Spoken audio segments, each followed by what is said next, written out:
ഞാൻ രക്ഷയുടെ പാനപാത്രം എടുത്ത് യഹോവയുടെ നാം വിളിച്ചപേക്ഷിക്കും. ഹല്ലേലൂയ. നന്ദിയോടെ സ്തോത്രം. ഹല്ലേലൂയ. കഴിഞ്ഞ ഒരാഴ്ചക്കാലം ഹല്ലേലൂയ പ്രയാസങ്ങളെയും പ്രതിസന്ധികളെയും യുദ്ധങ്ങളുടെയും ഒക്കെ സാഹചര്യത്തിൽ കൂടെ നമ്മൾ കടന്നുപോയി. ദൈവത്തിൻ്റെ അത്ഭുതകരം കൂടിയിരുന്നല്ലോ. ഇന്ന് സമാധാനത്തോടെ കർത്താവിനെ ആരാധിപ്പാൻ ഈ വിശുദ്ധ ദിവസത്തിൽ നമുക്ക് കൂടി വരുവാൻ കർത്താവ് സഹായിച്ചത് ഓർത്ത് നന്ദിയോടെ സ്തോത്രം ചെയ്യാം. അവൻ നല്ലവനല്ലോ, അവൻ്റെ ദയ എന്നേക്കുള്ളെന്ന് പറയുവാൻ തക്കവണ്ണം കർത്താവ് നമ്മളെ കാണിച്ച ദയക്കായി നമുക്ക് നന്ദിയോടെ സ്തോത്രം ചെയ്യാം. ഹല്ലേലൂയ.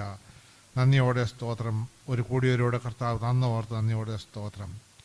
ഹല്ലേലൂയ. ദൈവമേ, ഇന്നെന്നെ അനുഗ്രഹിച്ചല്ലാതെ കടന്നു പോകല്ലേ. ദൈവസന്നിധി നമ്മളെ തന്നെ സമർപ്പിക്കാം. ഇന്ന് ഓരോ ശുശ്രൂഷകളെ ഓർത്ത് നമുക്ക് പ്രാർത്ഥിക്കാം. ഇന്നത്തെ വചന കേൾവി കർത്താവെ എനിക്ക് അനുഗ്രഹമാക്കി തീർക്കുമാറാണോ എന്നൊക്കെ പ്രാർത്ഥിക്കാം. ഹല്ലേലൂയ. നമ്മളെല്ലാവരും ദൈവസന്നിധി പ്രാർത്ഥിച്ചുകൊണ്ടിരിക്കുമ്പോൾ നമ്മുടെ റെജി സഹോദരൻ മുന്നോട്ട് വന്ന് ഇന്നത്തെ കൂടിയവരവൻ്റെ പ്രാരംഭ പ്രാർത്ഥന പ്രാർത്ഥിക്കും. നമുക്ക് പ്രാർത്ഥനയോടെ ദൈവസന്നിധിയിലായിരിക്കാം.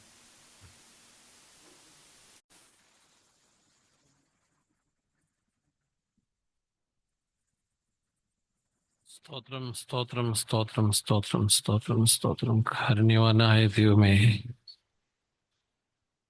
ഞങ്ങളുടെ സ്വർഗസ്ഥ പിതാവേ,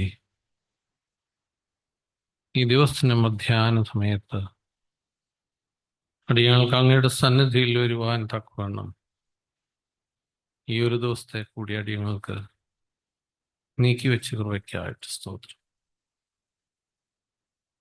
ഭാവി അടിയങ്ങളൊരു കൂട്ടമായിട്ട്, ഒരു ചെറിയ കൂട്ടമായിട്ട് നമ്മുടെ തിരുസന്നിധിയിലായിരിക്കുമ്പോൾ അവിടുന്ന് അടിയങ്ങളുടെ മധ്യത്തിലേക്ക് കടന്നു വരും. അവിടുന്ന് അടിയങ്ങളോട് ഇടപെടണം, നടിയങ്ങളോട് സംസാരിക്കണം.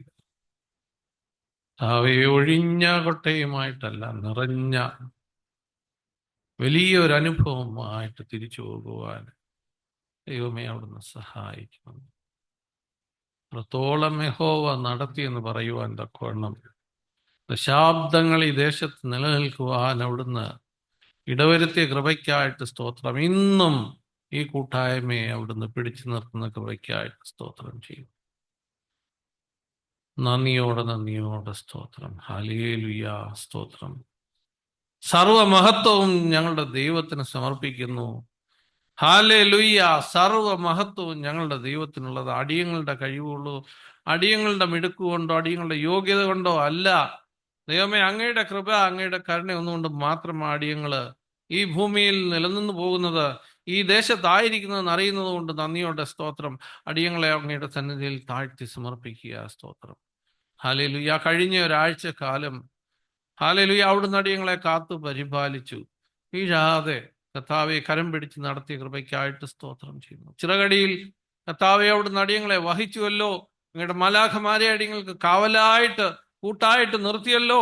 അടിയങ്ങൾ പോയ വഴിയില്, യാത്ര ചെയ്ത സ്ഥലങ്ങളില്, ആയിരുന്ന ഇടങ്ങളില്, കർത്താവെ അടിയങ്ങളുടെ ജോലി സ്ഥലത്ത്, അടിയങ്ങളുടെ ഭവനങ്ങളില് ദൈവമേ ഒരു പോറൽ പോലും ഏൽക്കാതെ അവിടുന്ന് അടിയങ്ങളെ കാത്തു. അതിനുള്ള യോഗ്യത കർത്താവെ അടിയങ്ങൾക്കൊന്നുമില്ല. അതിനായിട്ട് നന്ദിയോടെ സ്തോത്രം ചെയ്യുന്നു. വീണ്ടും അടിയങ്ങൾ അങ്ങയുടെ സന്നിധിയിലേക്ക് കടന്നു വന്നിരിക്കുക. കർത്താവെ, ഇന്നത്തെ കൂട്ടായ്മ അങ്ങയുടെ നാമത്തിനായിട്ട് തീരുവാൻ സഹായിക്കണമേ എന്ന് പ്രാർത്ഥിക്കുന്നു. കടന്നു വന്ന എല്ലാവരെയും അവിടുത്തെ കരങ്ങൾ സമർപ്പിക്കുന്നു. കർത്താവെ, ഈ ഹോളിലായിരിക്കുന്നവരെ അവിടുത്തെ കരങ്ങൾ സമർപ്പിക്കുന്നു. കർത്താവെ, ദൂരത്തായിരിക്കുന്നവരെ അവിടുത്തെ കരങ്ങൾ സമർപ്പിക്കുന്നു. ഓൺലൈനിലായിരിക്കുന്നവരെ അവിടുത്തെ കരങ്ങൾ സമർപ്പിക്കുന്നു. ദൈവമേ സ്തോത്രം. ഇന്ന് വചന ശുശ്രൂഷയുമായിട്ട് നിൽക്കുവാൻ പോകുന്ന പ്രിയമകനെ കർത്താവെ അവിടുത്തെ കരങ്ങൾ സമർപ്പിക്കുന്നു. പ്രിയമകന് അടിയങ്ങളോട് സംസാരിക്കുവാനുള്ള ദൂതനെ അവിടുന്ന് അയച്ചു കൊടുക്കണം. കർത്താവെ, അത് അടിയങ്ങളുടെ ജീവിതത്തിന് ഒരു മാതൃകയാകുവാന്, ഒരു വിലപ്പെട്ട ഉപദേശമായി തീരുവാൻ എൻ്റെ ദൈവമേ അവിടുന്ന് സഹായിക്കണമേ. മുറ്റുമായിട്ട് കാത്തുകൊള്ളണമേ എന്നപേക്ഷിക്കുന്നു. ഗായക സംഘത്തെ അവിടുത്തെ കരങ്ങൾ സമർപ്പിക്കുന്നു. കർത്താവെ, പ്രിയ മക്കളുടെ കർത്താവെ അവരുടെ പ്രവർത്തനങ്ങള് ദൈവമേ, അവർ പാടുന്ന പാട്ടുകള് അടിയങ്ങളുടെ ജീവിതത്തിന് ഉതകുന്നതായി തീരുവാൻ സഹായിക്കണമേ. ഉപകരണങ്ങളെ കൈകാര്യം ചെയ്യുന്നവരെ കാത്തു പരിപാലിക്കണം. കർത്താവെ, അവർ കൊടുത്തിരിക്കുന്ന ഈ വലിയ കൃപയ്ക്കായിട്ട് സ്തോത്രം. അത് നല്ല കാര്യങ്ങൾക്ക് ഉപയോഗിക്കുന്നതിനായിട്ട് സ്തോത്രം ചെയ്യുന്നു. അവരുടെ ചെറുതും വലുതുമായ എല്ലാ ആവശ്യങ്ങളോടും കൂടെ ഇരിക്കണം. കർത്താവെ, ഞങ്ങളുടെ ഇന്റർനെറ്റിനെയൊക്കെ കൈകാര്യം ചെയ്യുന്ന പ്രിയ മക്കളെ ഉണ്ടല്ലോ, കുഞ്ഞുങ്ങളൊക്കെ അതിനായിട്ട് താല്പര്യമെടുത്ത് പുറപ്പെട്ടു വരുമ്പോൾ ദൈവമേ അവരെയും അവിടുത്തെ കരങ്ങൾ സമർപ്പിച്ച് പ്രാർത്ഥിക്കുക. നല്ലൊരു ഭാവി തലമുറയായിട്ട് വളർന്നു വരുവാന് ദൈവമേ അവിടുന്ന് സഹായിക്കണമേ എന്ന് പ്രാർത്ഥിക്കുന്നു. പ്രിയ ബാബുച്ചാനെയും രാൻചാനെയും ഞങ്ങളുടെ പ്രിയപ്പെട്ട എല്ലാവരെയും അവിടുത്തെ കരങ്ങൾ ബേച്ചാനെ ഓർത്ത് പ്രാർത്ഥിക്കുന്നു. ദൈവമേ ആയുസിന്റെ ദിവസം ഇന്ന് വരെയും പ്രിയമക്കളെ അവിടുന്ന് താങ്ങി നിർത്തുന്ന കൃപയ്ക്കായിട്ട് സ്തോത്രം. ഞങ്ങൾക്ക് കർത്താവേ ഒരു പിതാക്കന്മാരുടെ സ്ഥാനത്ത് നിന്നുകൊണ്ട് അടിയങ്ങൾക്ക് ഉപദേശങ്ങൾ തരുവാന്, ഞങ്ങളെ നടത്തുവാൻ മാർഗമായിട്ട് നിർത്തുന്നതിനായിട്ട് സ്തോത്രം ചെയ്യുന്നു. ഞങ്ങളുടെ എല്ലാ രോഗികളെയും അവിടുത്തെ കരങ്ങൾ സമർപ്പിക്കുന്നു. കർത്താവേ ഞങ്ങൾ പഠിക്കുന്ന കുഞ്ഞുങ്ങളെ അവിടുത്തെ കരങ്ങൾ തരുന്നു.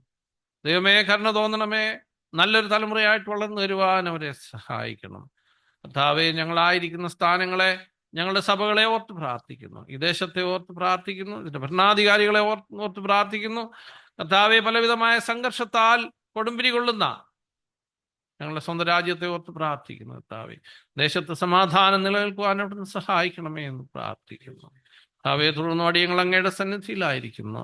അവിടുത്തെ തിരുസാന്നിധ്യം കൊണ്ട് ഈ ഹോളിനെ അവിടുന്ന് നിറയ്ക്കണമേ. കർത്താവെ അടിയങ്ങളുടെ പ്രാർത്ഥന അവിടുന്ന് കേട്ടിരിക്കുന്നതിനായിട്ട് സ്തോത്രം ചെയ്യുന്നു. മാനവും മഹത്വം എടുത്തുകൊള്ളണമേ. സകലവും ഞങ്ങൾക്കായി ജീവൻ വെച്ച യേശുവിന്റെ നാമത്തിൽ തന്നെ ആമീൻ. Praise Lord. ഹല്ലേലൂയ.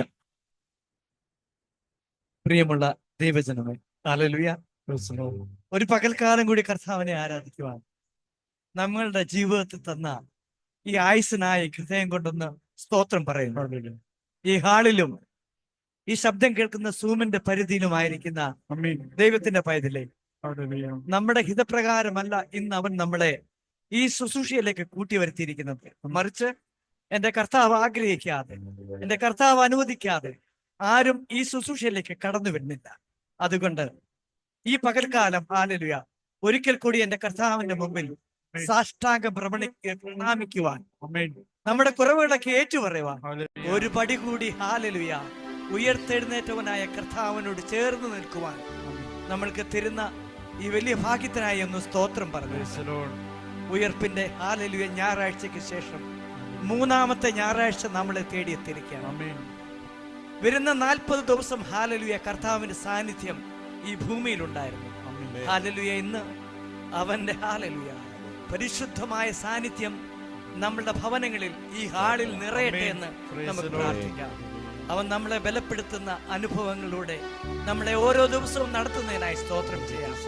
പ്രാരംഭമായി ഒരു ഗാനം പാടാം. തുടർന്ന് ഈ ശുശ്രൂഷ ദൈവത്തിന്റെ കരങ്ങളിൽ സമർപ്പിച്ചാട്ട് ഹല്ലേലൂയ അവനോട് യാചിച്ചാട്ട്, കർത്താവേ ഇന്നത്തെ പകൽക്കാലം ഞങ്ങൾക്കൊരു തിരിഞ്ഞു നോട്ടത്തിന്റെ പകലായി തീരുവാൻ, ഞങ്ങൾക്കൊരു പുതുക്കത്തിന്റെ പകലായി തീരുവാൻ, ഉയർത്തെഴുന്നേറ്റവനായ നിന്റെ സാന്നിധ്യം ഇന്ന് ഞങ്ങൾ തൊട്ടറിയുവാൻ തക്കോണം എന്റെ യേശുവേ നീ ഞങ്ങളോട് മനസ്സലിയണമെന്ന് പ്രാർത്ഥിച്ചാട്ട്.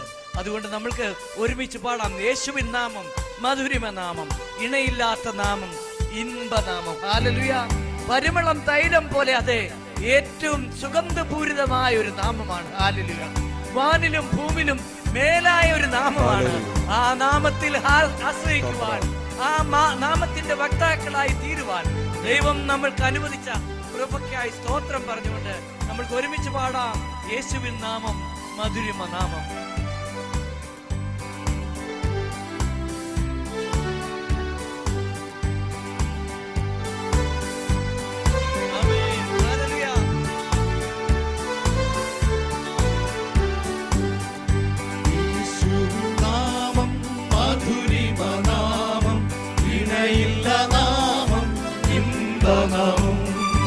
യേശുവിൻ നാമം മധുരിമ നാമം, ഇണയില്ല നാമം, ഇമ്പനാമം. പാപത്തിൻ ഭാരവും താപവും നീക്കും പരമസന്തോഷം ഏകിടും നാമം. പാപത്തിൻ ഭാരവും ശാപവും നീക്കും പരമസന്തോഷം ഏകിടും നാമം. യേശുവിൻ നാമം മധുരിമ നാമം, ഇണയില്ല നാമം, ഇമ്പനാമം.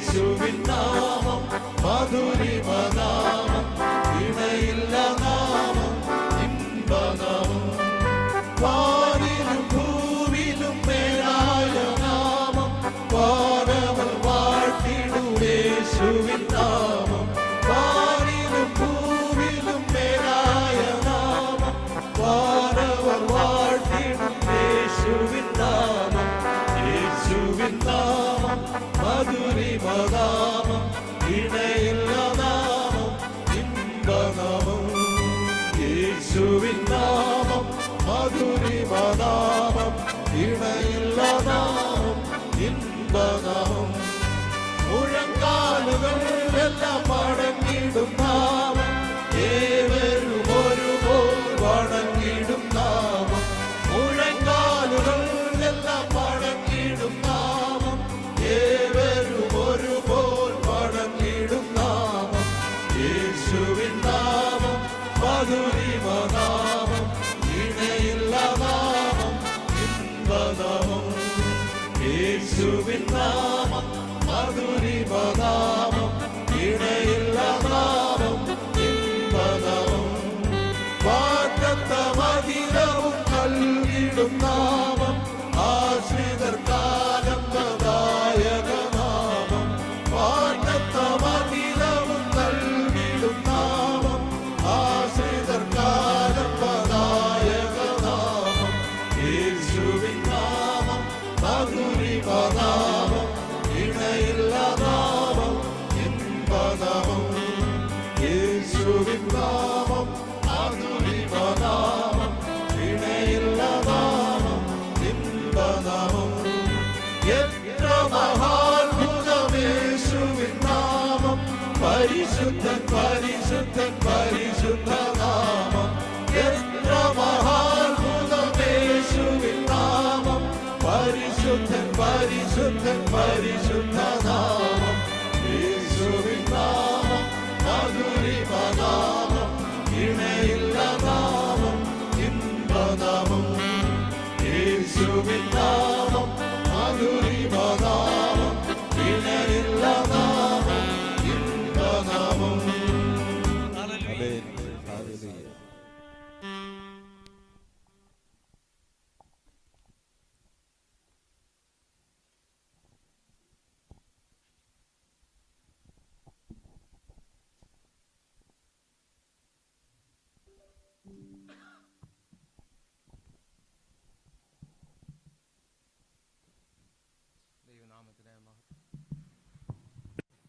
ദൈവനാമത്തിന് മഹത്വം ഉണ്ടായിരിക്കട്ടെ. ഇന്ന് നമുക്ക് ലഭിച്ചിരിക്കുന്നതായ സങ്കീർത്തനം 62-ാം സങ്കീർത്തനമാണ്. അത് നമുക്ക് വാക്യം പ്രതി വാക്യമായിട്ട് വായിക്കാം. സങ്കീർത്തനങ്ങൾ 62. എന്റെ ഉള്ളം ദൈവത്തെ നോക്കി മൗനമായിരിക്കുന്നു, എന്റെ രക്ഷ അവങ്കിൽ നിന്ന് വരുന്നു. അവൻ തന്നെ എന്റെ പാറയും എന്റെ രക്ഷയുമാകുന്നു, എന്റെ കോലും അവൻ തന്നെ, ഞാൻ ഏറെ കുലുങ്ങിപ്പോകയില്ല. നിങ്ങൾ എല്ലാവരും ചാഞ്ഞ മതിലും ആടുന്ന വേലിയും പോലെ ഒരു മനുഷ്യനെ കൊല്ലേണ്ടതിന് എത്രത്തോളം അവനെ ആക്രമിക്കും. അവന്റെ അവന്റെ പദവിയിൽ നിന്ന് അവനെ തള്ളിയിടാൻ എത്രയെ അവർ നിരൂപിക്കുന്നത്. അവർ ഭോഷ്കിൽ ഇഷ്ടപ്പെടുന്നു, വായ് കൊണ്ട് അവർ അനുഗ്രഹിക്കുന്നു, എങ്കിലും ഉള്ളം കൊണ്ട് അവർ ശപിക്കുന്നു. എന്റെ ഉള്ളമേ ദൈവത്തെ നോക്കി മൗനമായിരിക്ക, എന്റെ പ്രത്യാശ അവങ്കിൽ നിന്ന് വരുന്നു. അവൻ തന്നെ എന്റെ പാറയും എന്റെ രക്ഷയുമാകുന്നു, എന്റെ ഗോപുരം അവൻ തന്നെ, ഞാൻ കുലുങ്ങുകയില്ല. എന്റെ രക്ഷയും എന്റെ മഹിമയും ദൈവത്തിന്റെ പക്കലാകുന്നു, എന്റെ ഉറപ്പുള്ള പാറയും എന്റെ സങ്കേതവും ദൈവത്തിങ്കലാകുന്നു. ജനമേ, എല്ലാ കാലത്തും അവനിൽ ആശ്രയിപ്പീൻ, നിങ്ങളുടെ ഹൃദയം അവന്റെ മുമ്പിൽ പകരുവീൻ. ദൈവം നമുക്ക് സങ്കേതമാകുന്നു. സാമാന്യ ജനം ഒരു ശ്വാസവും ശ്രേഷ്ഠ ജനം ഭോഷ്കും അത്രേ. തുലാസിന്റെ തട്ടിൽ അവർ പൊങ്ങിപ്പോകും, അവർ ആകപ്പാടെ ഒരു ശ്വാസത്തെക്കാൾ ലഘുവാകുന്നു. പീഡനത്തിൽ ആശ്രയിക്കരുത്, കവർച്ചയിൽ മയങ്ങിപ്പോകരുത്, സമ്പത്ത് വർദ്ധിച്ചാൽ അതിൽ മനസ്സ് വെക്കരുത്. ബലം ദൈവത്തിനുള്ളതെന്ന് ദൈവം ഒരിക്കൽ അരുളി ചെയ്തു, ഞാൻ 2 പ്രാവശ്യം കേട്ടുമിരിക്കുന്നു. ദൈവം നിനക്കുള്ളതാകുന്നു, നീ ഓരോരുത്തരും അവനവന്റെ പ്രവർത്തിക്ക് തക്കവണ്ണം പകരം നൽകുന്നു. ദൈവത്തിന് സ്തോത്രം. 62-ാം സങ്കീർത്തനം. ഈ സങ്കീർത്തനം രചിച്ചത് ദാവീദാണെന്ന് അവിടെ രേഖപ്പെടുത്തിയിട്ടുണ്ടല്ലോ. എന്നാൽ ഇതിന്റെ പശ്ചാത്തലം എന്താണെന്ന് അതിൽ നമുക്ക് കാണാനായിട്ട് സാധിക്കുന്നില്ല. ദാവീദ് തൻ്റെ ജീവിതത്തിൽ സങ്കീർത്തനങ്ങളൊക്കെ രചിക്കുന്നത് ജീവിതത്തിൻ്റെ വലിയ അനുഭവങ്ങളുടെ മധ്യത്തിൽ നിന്നാകുന്നു എന്ന് നമുക്ക് മനസ്സിലാക്കുവാനായിട്ട് സാധിക്കുന്നുണ്ട്. കാരണം നാം കൂടുതലും വായിക്കുന്നത് സങ്കീർത്തനങ്ങളാണല്ലോ. നമ്മുടെ ജീവിതത്തിൽ ഏറ്റവും കൂടുതൽ വായിച്ചിട്ടുള്ളതും സങ്കീർത്തനങ്ങളായിരിക്കും. അത് നമുക്ക് വലിയ ഒരു ബലമാണ് നൽകുന്നത്. അതുകൊണ്ടാണ് തൻ്റെ ജീവിതത്തിൻ്റെ ഓരോ ഘട്ടങ്ങളിലും, ഓരോ പ്രതിസന്ധിയിലും, സന്തോഷത്തിലും സന്താപത്തിലും എല്ലാം സങ്കീർത്തനങ്ങൾ രചിച്ച് നമുക്ക് കിട്ടിയിരിക്കുന്നത്. ഈ സങ്കീർത്തനം തൻ്റെ മകനായ അബ്ശാലോവുമായിട്ടുള്ള ബന്ധത്തിൽ മത്സരകാലത്ത് യെരുശലേമിൽ നിന്ന് ഓടിപ്പോകുന്ന സമയത്ത് രചിച്ച ഒരു സങ്കീർത്തനമാണ് എന്നാണ് ദൈവഭക്തന്മാർ ഇതിനെക്കുറിച്ച് പറയുന്നത്. 4-ാം സങ്കീർത്തനവും ഈ സങ്കീർത്തനവും നമ്മൾ ഒന്ന് നോക്കുകയാണെങ്കിൽ വളരെ സാമ്യമുള്ള സങ്കീർത്തനമാണ്. ദൈവത്തിൽ ആശ്രയിക്കുന്നത് മനുഷ്യനെ പഠിപ്പിക്കുന്ന ഒരു സങ്കീർത്തനമാണ് ഈ സങ്കീർത്തനം. എങ്ങനെയാണ് ദൈവത്തിൽ ആശ്രയിക്കേണ്ടത്? ഈ സങ്കീർത്തനത്തെ നമുക്ക് 3 തരംതിരിക്കാം.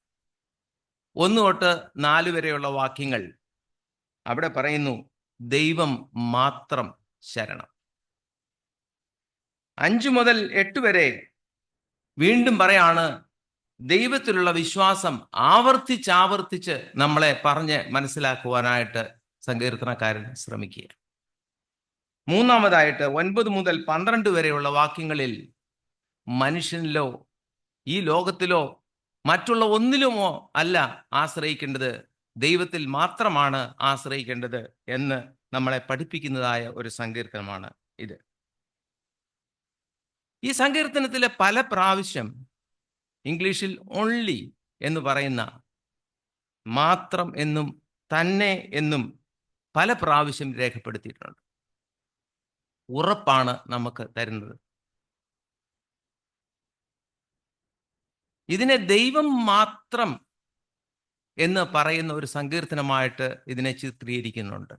എല്ലാറ്റിനും ആധാരം ദൈവം മാത്രം എന്ന്. നമ്മുടെ ഹൃദയത്തിലെ വിശ്വാസവും നമ്മളൊന്ന് തട്ടിച്ചു നോക്കുകയാണെങ്കിൽ നമ്മൾ ഈ ലോകത്തിലും വിശ്വസിക്കും, ദൈവത്തിലും വിശ്വസിക്കും. പാതിയാണ് നാം എപ്പോഴും. നമുക്കറിയാം, നമ്മളൊരു പ്രശ്നങ്ങൾ ഉണ്ടാകുമ്പോൾ ആദ്യം നമ്മൾ ഒന്നുകിൽ മനുഷ്യനിൽ ആശ്രയിക്കും, അല്ലെങ്കിൽ മറ്റുള്ളതിൽ ആശ്രയിക്കും, അല്ലെങ്കിൽ ധനത്തിൽ ആശ്രയിക്കും. എന്നാൽ ഇതൊക്കെ അല്പസമയം കഴിയുമ്പോൾ പരാജയപ്പെട്ടു പോകുന്നതായിട്ട് നമുക്ക് കാണാൻ സാധിക്കും. അപ്പോൾ നമ്മൾ എന്ത് അന്വേഷിക്കും? ദൈവ സാന്നിധ്യം അന്വേഷിക്കും. ഇതൊരു മാനുഷികമായ ഒരു ബലഹീനതയാണ്. എന്നാൽ ഇവിടെ ഈ സങ്കീർത്തനക്കാരൻ പറയുന്നത്, എല്ലാറ്റിനും മുമ്പേ ദൈവത്തെ ആശ്രയിക്കുക.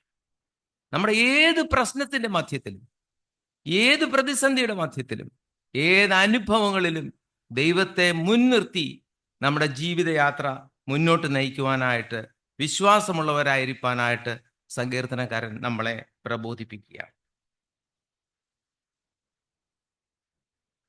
ദൈവത്തിൽ മാത്രം ആശ്രയമായിരിക്കണം. 1 മുതൽ 4 വരെയുള്ള വാക്യങ്ങൾ നാം വീണ്ടും അതിലേക്ക് പോവുകയാണെങ്കിൽ ദൈവം മാത്രം ശരണമെന്ന് പ്രഖ്യാപിക്കുന്നു. അവിടെ എന്താണ് എഴുതിയിരിക്കുന്നത്? എൻ്റെ ഉള്ളം ദൈവത്തെ നോക്കി മൗനമായിരിക്കുന്നു. സങ്കീർത്തനക്കാരൻ എത്ര ധൈര്യത്തോടുകൂടെയാണ് പറയുന്നത്, എൻ്റെ ഉള്ളം ദൈവത്തെ നോക്കി മൗനമായിരിക്കുന്നു. ക്ഷമയോടെ നിശബ്ദരായിരിക്കുന്ന ഏത് വാചാലതയെക്കാളും ശക്തിയുള്ളതാണ്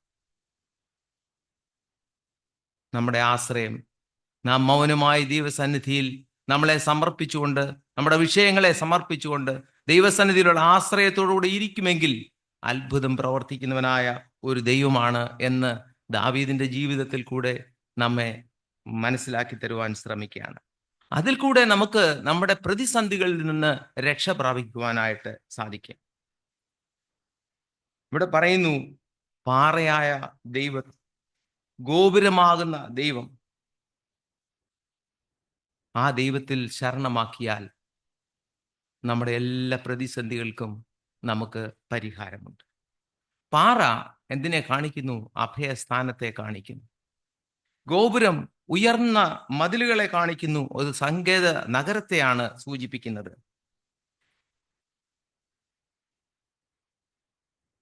കുലുങ്ങിയാലും നമ്മളെ ഒഴുക്കി കളയാത്ത ഒരു വിശ്വാസത്തിന്റെ നങ്കൂരം വിട്ടുകൊണ്ട് ജീവിതത്തിന്റെ പ്രതിസന്ധികളെ തരണം ചെയ്യുവാനായിട്ട് മൗനമായിട്ട് ദൈവസന്നിധിയിൽ വിശ്വാസത്തോടുകൂടി ആയിരിക്കുവാനായിട്ടാണ് സങ്കീർത്തനക്കാരൻ ഇവിടെ നമ്മെ പ്രബോധിപ്പിക്കുന്നത്. പ്രിയമക്കളെ, നമുക്ക് ഈ ദൈവത്തെ നോക്കി നമ്മുടെ പ്രശ്നങ്ങളുമായിട്ട്, അല്ലെങ്കിൽ നമ്മുടെ സന്തോഷവുമായിട്ട്, നമ്മുടെ സങ്കടവുമായിട്ട് ദൈവസന്നിധിയിൽ മൗനമായിരിക്കാം. ദൈവം പ്രവർത്തിക്കും. ഹല്ലേലൂയ. 5 മുതൽ 8 വരെയുള്ള വാക്യങ്ങളിൽ ദൈവത്തിലുള്ള വിശ്വാസം ആവർത്തിച്ച് പറയുക. നാം അവിടെ നോക്കുകയാണെങ്കിൽ 5-ാമത്തെ വാക്യത്തിൽ പറഞ്ഞു, എൻ്റെ ഉള്ളമേ ദൈവത്തെ നോക്കി മൗനമായിരിക്കുക. 1-ാം വാക്യത്തിൽ പറഞ്ഞു, എൻ്റെ ഉള്ളം ദൈവത്തെ നോക്കി മൗനമായിരിക്കുന്നു എന്ന്. നമ്മൾ കഴിഞ്ഞ ആഴ്ച വചനത്തിൽ കൂടെ കേട്ടു, നമ്മുടെ മനസ്സും നമ്മുടെ ആത്മാവും നമ്മുടെ ദേഹവും തമ്മിലുള്ള ബന്ധത്തെക്കുറിച്ച്. ഇവിടെ ദാവീദ് ആത്മാവിൽ പറയുകയാണ്, എൻ്റെ ഉള്ളമേ. മനസ്സിനോട് പറയുകയാണ്, എൻ്റെ ഉള്ളമേ നീ മൗനമായിരിക്കുക. മൗനമായിരിക്കുമെന്നല്ല പറഞ്ഞു, മൗനമായിരിക്കുക. ആത്മാവ് ദേഹത്തോടും പറയാണ്, കാം ഡൗൺ. നമ്മുടെ വിശ്വാസം എത്രത്തോളമാണ്? ദൈവത്തിൽ പരിപൂർണമായി വിശ്വസിക്കണമെന്ന് വീണ്ടും വീണ്ടും ദാവീദ് നമ്മളോട് ഓർപ്പിക്കുക. അവിടെ എഴുതിയിരിക്കുന്നു, എൻ്റെ ഉള്ളമേ ദൈവത്തെ നോക്കി മൗനമായിരിക്കുക. പ്രത്യാശ ദൈവത്തിൽ നിന്ന് വരുന്നു. എൻ്റെ പാറയും എൻ്റെ രക്ഷയും അവൻ തന്നെ, എൻ്റെ ഗോപുരവും അവൻ തന്നെ, എൻ്റെ മഹിമ അവൻ തന്നെ, എൻ്റെ ഉറപ്പുള്ള പാറയും എൻ്റെ സങ്കേതവും അവങ്കലാകുന്നു. അവൻ നമുക്ക് ആശ്രയമാണ്. ആദ്യത്തെ വാക്കുകളിൽ പറഞ്ഞു അവൻ എൻ്റെ പാറയാണെന്ന്. ഇപ്പം പറയാണ് എൻ്റെ ഉറപ്പുള്ള പാറയാണെന്ന്. എത്ര ധൈര്യത്തോടുകൂടെ, എത്ര പ്രത്യാശയോടുകൂടെ പറയുവാനായിട്ട് ദാവീദിന് സാധിക്കുന്നു. പ്രിയമുള്ളവരെ, നമ്മുടെ ജീവിതത്തിൻ്റെ പ്രതിസന്ധികളുടെ മധ്യത്തിലോ പ്രയാസങ്ങളുടെ മധ്യത്തിലോ ദൈവം മാത്രം ആശ്രയമായിരിക്കാൻ തക്കവണ്ണം അവൻ അവിടുന്ന് ഇടയാക്കട്ടെ. ദാവീദ് ഇവിടെ ഉറപ്പിച്ചു പറയാണ് 8-ാമത്തെ വാക്യത്തിൽ, എൻ ജനമേ എല്ലാ കാലത്തും അവനിൽ ആശ്രയിപ്പീൻ, നിങ്ങളുടെ ഹൃദയം അവന്റെ മുമ്പിൽ പകരുവീൻ. നോർത്ത് നോക്കണം, നമ്മുടെ വിശ്വാസത്തോടുകൂടെ നമ്മുടെ ഭാരങ്ങൾ, നമ്മുടെ വേദനകൾ, നമ്മുടെ ദുഃഖങ്ങൾ, നമ്മുടെ സന്തോഷങ്ങൾ, ഇതൊക്കെ നമ്മൾ ദൈവസന്നിധിയിൽ പകരുകയാണെങ്കിൽ നമുക്ക് തീർച്ചയായിട്ടും ഒരു വിടുതൽ ലഭിക്കും. ഹല്ലേലൂയ. നമുക്കറിയാം, നമ്മുടെ സന്തോഷത്തിന്റെ നിമിഷങ്ങളിൽ മാത്രമല്ല, സമൃദ്ധിയുടെ നിമിഷങ്ങളിൽ മാത്രമല്ല, സന്താപത്തിൽ മാത്രമല്ല, യുദ്ധത്തിന്റെ കെടുതിയിലും മാത്രമല്ല, ഏത് അനുഭവത്തിലും ദൈവത്തിൽ ആശ്രയം വയ്ക്കുവാൻ തക്കവണ്ണം നമ്മെ ദൈവം ധൈര്യപ്പെടുത്തും. അതിനായിട്ട് പ്രത്യാശയുള്ളവരും ഉറപ്പുള്ളവരുമായി നമുക്ക് ദൈവസന്നിധിയിലായിരിക്കാം. 9 മുതൽ 12 വരെയുള്ള വാക്യങ്ങളിൽ സങ്കീർത്തനക്കാരൻ നമ്മെ ഓർപ്പിക്കുവാൻ ആഗ്രഹിക്കുന്നത്, മനുഷ്യനിലോ ഈ ലോകത്തിലോ മറ്റുള്ളതിലോ ആശ്രയിക്കാതെ എന്നിൽ മാത്രം, കർത്താവിൽ മാത്രം ആശ്രയിക്കണം എന്നാണ്. നമുക്കറിയാം, ഞാൻ ആദ്യം സൂചിപ്പിച്ചതുപോലെ നാം മാനുഷികമായ ബലഹീനത ഉള്ളവരാണ്. നമ്മുടെ ബലഹീനതകൾ വരുമ്പോൾ ഇമ്മീഡിയറ്റ് ആയിട്ട് നമ്മൾ ഒന്നുകിൽ നമ്മുടെ അടുത്തുള്ളവരോട് പറയും, നമ്മുടെ പ്രിയപ്പെട്ടവരോട് പറയും, നമ്മുടെ കൂട്ടായ്മയിലുള്ളവരോട് പറയും, അല്ലെങ്കിൽ നമ്മുടെ ധനം കൊണ്ട് നമ്മൾ അതിനെ നേരിടാനായിട്ട് ശ്രമിക്കും. എന്നാൽ ഇവിടെ അതൊന്നും നമുക്ക് ആശ്രയമായിരിക്കില്ല. അതെല്ലാം പരാജയപ്പെടും എന്നാണ് ഇവിടെ സങ്കീർത്തനക്കാരൻ പറയുന്നത്.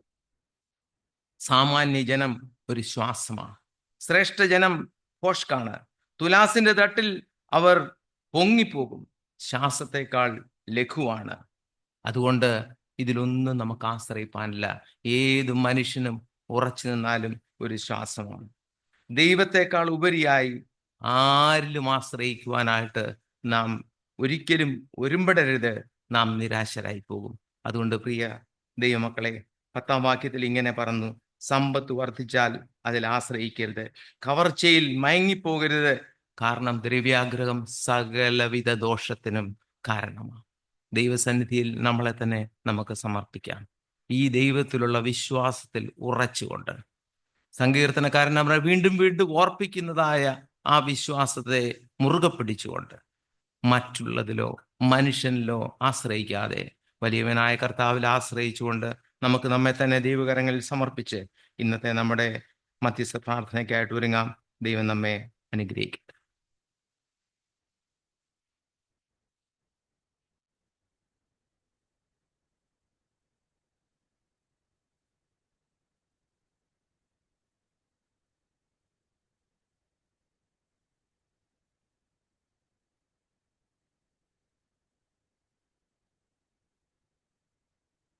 നാമത്തിന് മഹത്വം ഉണ്ടായിരിക്കട്ടെ. മധ്യസ്ഥ പ്രാർത്ഥനയ്ക്കായിട്ട് നമുക്ക് ഒരുങ്ങാം. നമുക്ക് വളരെ അനുഗ്രഹിക്കപ്പെട്ടതായ ഒരു സങ്കീർത്തനം കേൾക്കുവാനിടയായി. ദൈവത്തിൽ ആശ്രയിക്കുക, വേറെ ഒന്നിലും ആശ്രയിക്കരുത്. ദൈവത്തിൽ മാത്രം ആശ്രയിക്കുക. അത് കൂടെ കൂടെ ആ സങ്കീർത്തനത്തിൽ നമ്മളെ ഓർമ്മിപ്പിച്ചിരിക്കുന്ന സംഗതിയാകുന്നു. ആയതിനാൽ നമുക്ക് ദൈവം തന്നിരിക്കുന്ന ഒരു വലിയ പദവിയാണ് ഇങ്ങനെയുള്ളൊരു കൂടിവരവെന്നുള്ളത്. അതിനായിട്ട് നമുക്ക് ദൈവത്തിന് സ്തോത്രം ചെയ്യാം. നമ്മളെ പലരും നമ്മളോട് ഇന്ന വിഷയത്തിന് വേണ്ടി പ്രാർത്ഥിക്കണം, ഇന്ന പ്രതിസന്ധിയിൽ കൂടി ഞാൻ കടന്നു പോകുന്നു, പ്രാർത്ഥിക്കണമെന്നൊക്കെ പറയുന്നത് അവർക്ക് പ്രാർത്ഥനയിൽ ഒരു വിശ്വാസമുണ്ട്. നമ്മൾ പ്രാർത്ഥിക്കുമെന്നുള്ള ഒരു വിശ്വാസമുണ്ട്. നമ്മൾ പ്രാർത്ഥിച്ചാൽ അവർക്ക് വിടുതലും ആശ്വാസവും ലഭിക്കുമെന്നുള്ള വിശ്വാസത്തോടു കൂടിയാണ്. അതിനാൽ നമ്മൾ എപ്പോഴും മധ്യസ്ഥ പ്രാർത്ഥനയിൽ പല വിഷയങ്ങളും വെച്ച് പ്രാർത്ഥിക്കുമ്പോൾ അത് ഏറ്റെടുത്ത് നമ്മൾ ഓരോരുത്തരും പ്രാർത്ഥിക്കണം ആ വിഷയത്തിന് വേണ്ടി. ഇന്ന് കൂടിയിരിക്കുമ്പോൾ തന്നെയല്ല, തുടർന്നുള്ള നമ്മുടെ ജീവിതത്തിലും ആ വിഷയങ്ങളെക്കുറിച്ച് പ്രാർത്ഥിക്കുമ്പോൾ നമ്മൾ പ്രാർത്ഥിക്കുമ്പോൾ അതിന് അനുഗ്രഹമായി തീരുന്ന നമുക്ക് തന്നെയാണ്. യോബിൻ്റെ പുസ്തകത്തിൽ അതാണല്ലോ നമ്മെ പഠിപ്പിക്കുന്നത്. നമ്മൾ മറ്റുള്ളവർക്ക് വേണ്ടി പ്രാർത്ഥിക്കും, അവരുടെ വിടുതലിന് വേണ്ടി. എന്നാൽ അറ്റ് ദി സെയിം ടൈം അത് നമുക്കും അനുഗ്രഹമായി തീരും. അതിനാൽ നമുക്ക് പല വിഷയങ്ങളും നമ്മുടെ മധ്യത്തിലുണ്ട്. നമുക്ക് ഒരുമിച്ച് ദൈവസന്നിധിയിൽ പ്രാർത്ഥിക്കാം. നമുക്ക് ഈ നല്ല കൂട്ടായ്മ ലഭിച്ചിരിക്കുന്നതിനായിട്ട് സ്തോത്രം ചെയ്യാം. നീണ്ട വർഷം, 40 വർഷം നമുക്ക് ഇപ്രകാരം ഒരു കൂടിവരവ്. പ്രിയപ്പെട്ടവരെ, കഴിഞ്ഞ നാളുകളിൽ ഇതിന് നേതൃത്വം തന്ന അനേക ദൈവദാസന്മാരുണ്ടല്ലോ. അവരെയൊക്കെ ഓർത്ത് നമുക്ക് സ്തോത്രം ചെയ്യാം. വളരെയധികം ഇതിനു വേണ്ടി അധ്വാനിച്ചവർ, അവരെ ഓർത്ത് ഇപ്പോൾ നാട്ടിലെ സ്ഥിരതാമസത്തിലായിരിക്കുന്നവരുണ്ട്, വിവിധ സ്ഥലങ്ങളിലായിരിക്കുന്നവരുണ്ട്. അവരെയൊക്കെ ഓർത്ത് നമുക്ക് പ്രാർത്ഥിക്കാം. ഇതാരംഭിച്ച കുടുംബം, നമ്മൾ അവരെ ഓർത്ത് പ്രാർത്ഥിക്കുമായിരുന്നു. ദൈവസന്നിധിയിലായിരിക്കുന്നല്ലോ ആ കുടുംബം. അവരോട് ചേർന്ന് ഇതിൽ കൂടി വന്നവരെ, അവരെയൊക്കെ ഓർത്ത് നമുക്ക് പ്രാർത്ഥിക്കാം. നമ്മളെ കഴിഞ്ഞ നാളുകളിൽ പല വിഷയങ്ങളും ദൈവസന്നിധിയിൽ വെച്ച് പ്രാർത്ഥിച്ചു. ആ വിഷയങ്ങൾക്കൊക്കെ ദൈവം മറുപടി നൽകി. നമ്മൾ പ്രാർത്ഥിച്ച വിഷയങ്ങൾക്കൊക്കെ ദൈവം മറുപടി തന്നെ ആശ്വാസം നൽകി കൊടുക്കണമേ എന്ന് നമ്മൾ പ്രാർത്ഥിച്ചു. അവർക്കൊക്കെയും ആശ്വാസം കൊടുത്തു. പ്രതിസന്ധിയിൽ കൂടി കടന്നു പോകുന്നവർക്ക് ദൈവമേ ആ വിഷയത്തിൻ്റെ മേൽ ദൈവം പ്രവർത്തിക്കണമേ എന്ന് പ്രാർത്ഥിച്ചു. ദൈവം പ്രവർത്തിച്ചു. ആ ഒരു വിശ്വാസത്തോടു കൂടി നമുക്ക് വീണ്ടും പ്രാർത്ഥിക്കാം. നമ്മൾ രോഗികളായിട്ടുള്ളവർക്ക് വേണ്ടി പ്രാർത്ഥിച്ചുകൊണ്ടിരുന്നല്ലോ. അവർക്കൊക്കെയും ദൈവം അത്ഭുതകരമായ വിടുതൽ കൊടുത്തു. കഴിഞ്ഞ ദിവസം ഞങ്ങൾക്ക് പ്രിൻസിനെ ഒന്ന് കാണുവാനായിട്ട് ദൈവം വഴിയൊരുക്കി. ആ മകനെ ദൈവം കൊടുത്ത ആ ഒരു വിടുതൽ എത്ര അത്ഭുതകരമായിരുന്നു.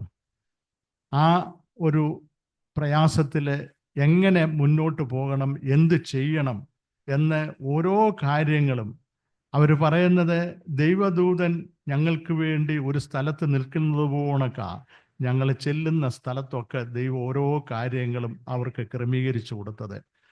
ദൈവം അത്ഭുതകരമായി പ്രവർത്തിച്ച് പൂർണ്ണ സൗഖ്യത്തോടെ, പൂർണ്ണ ആരോഗ്യത്തോടെ പ്രിയമകൻ ഭവനത്തിലായിരിക്കുന്നു. ഈ മാസം വീണ്ടും ചെക്കപ്പിന് പോകണം. ചെക്കപ്പൊക്കെ കഴിഞ്ഞ് വന്ന് ആരോഗ്യത്തോടെ എല്ലാ കാര്യങ്ങളും ചെയ്യുവാൻ ദൈവം സഹായിക്കുന്നതിന് വേണ്ടി നമുക്ക് പ്രാർത്ഥിക്കാം. നമ്മുടെ റോഷനെ പ്രത്യേകം നമുക്ക് ഓർത്ത് പ്രാർത്ഥിക്കാം.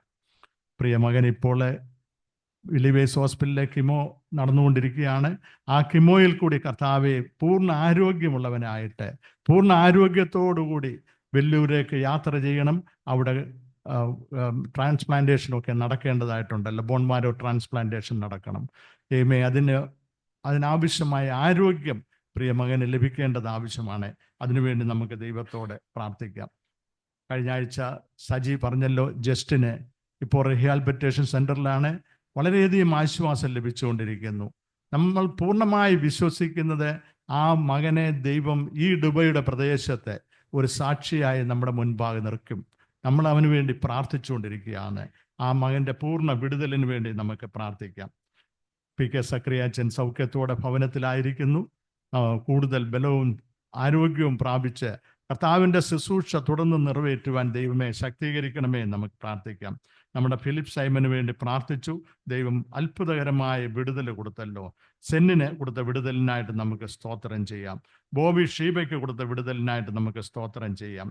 നമ്മുടെ ആ പീറ്റർ എന്ന് പറഞ്ഞ സഹോദരൻ്റെ കാലിന് നീരൊക്കെ ആയിരുന്നു. ദൈവം ഒത്തിരി ആശ്വാസം കൊടുത്തിരിക്കുന്നു എന്ന് കേൾക്കുവാൻ ഇടയായി. നമ്മുടെ രാജു ശവുമേലെ നമ്മുടെ മധ്യത്തിലെ പ്രയറിന് വരുന്ന പ്രിയ മകൻ്റെ ഷോൾഡറിന് വേദനയൊക്കെ ഉണ്ട്.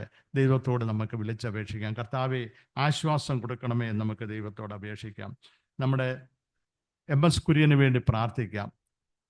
ചില നാളുകളായിട്ട് വീൽ ചെയറിലായിരിക്കുന്നു. കർത്താവെ മനസ്സ് തളർന്നു പോകാതെ ബലപ്പെടുത്തണമേ, ശക്തീകരിക്കണമേ, കാലുകൾക്ക് ബലം കൊടുക്കണമേ എന്ന് പ്രാർത്ഥിക്കുക.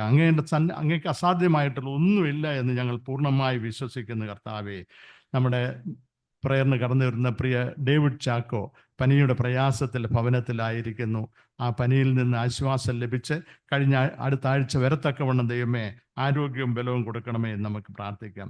നമ്മൾ പ്രാർത്ഥിച്ചുകൊണ്ടിരിക്കുന്ന അമേരിക്കയിലെ സജി, ആ വോക്കറൊക്കെ ഉപയോഗിച്ച ഇപ്പം നടക്കുന്നത്, വോക്കറിൽ നിന്നൊരു വിടുതൽ ലഭിച്ച് ആരോഗ്യത്തോടെ നടക്കത്തക്കവണ്ണം ദൈവം കൃപ ചെയ്യുന്നതിന് വേണ്ടി നമുക്ക് പ്രാർത്ഥിക്കാം. നമ്മളെ ആയിരിക്കുന്ന ഈ രാജ്യത്തിന് വേണ്ടി പ്രാർത്ഥിക്കാം. ഇതിലെ ഭരണാധികാരികൾക്ക് വേണ്ടി ആവശ്യമായ ദൈവകൃപ അവർക്ക് ചൊരിഞ്ഞു കൊടുക്കണമേ.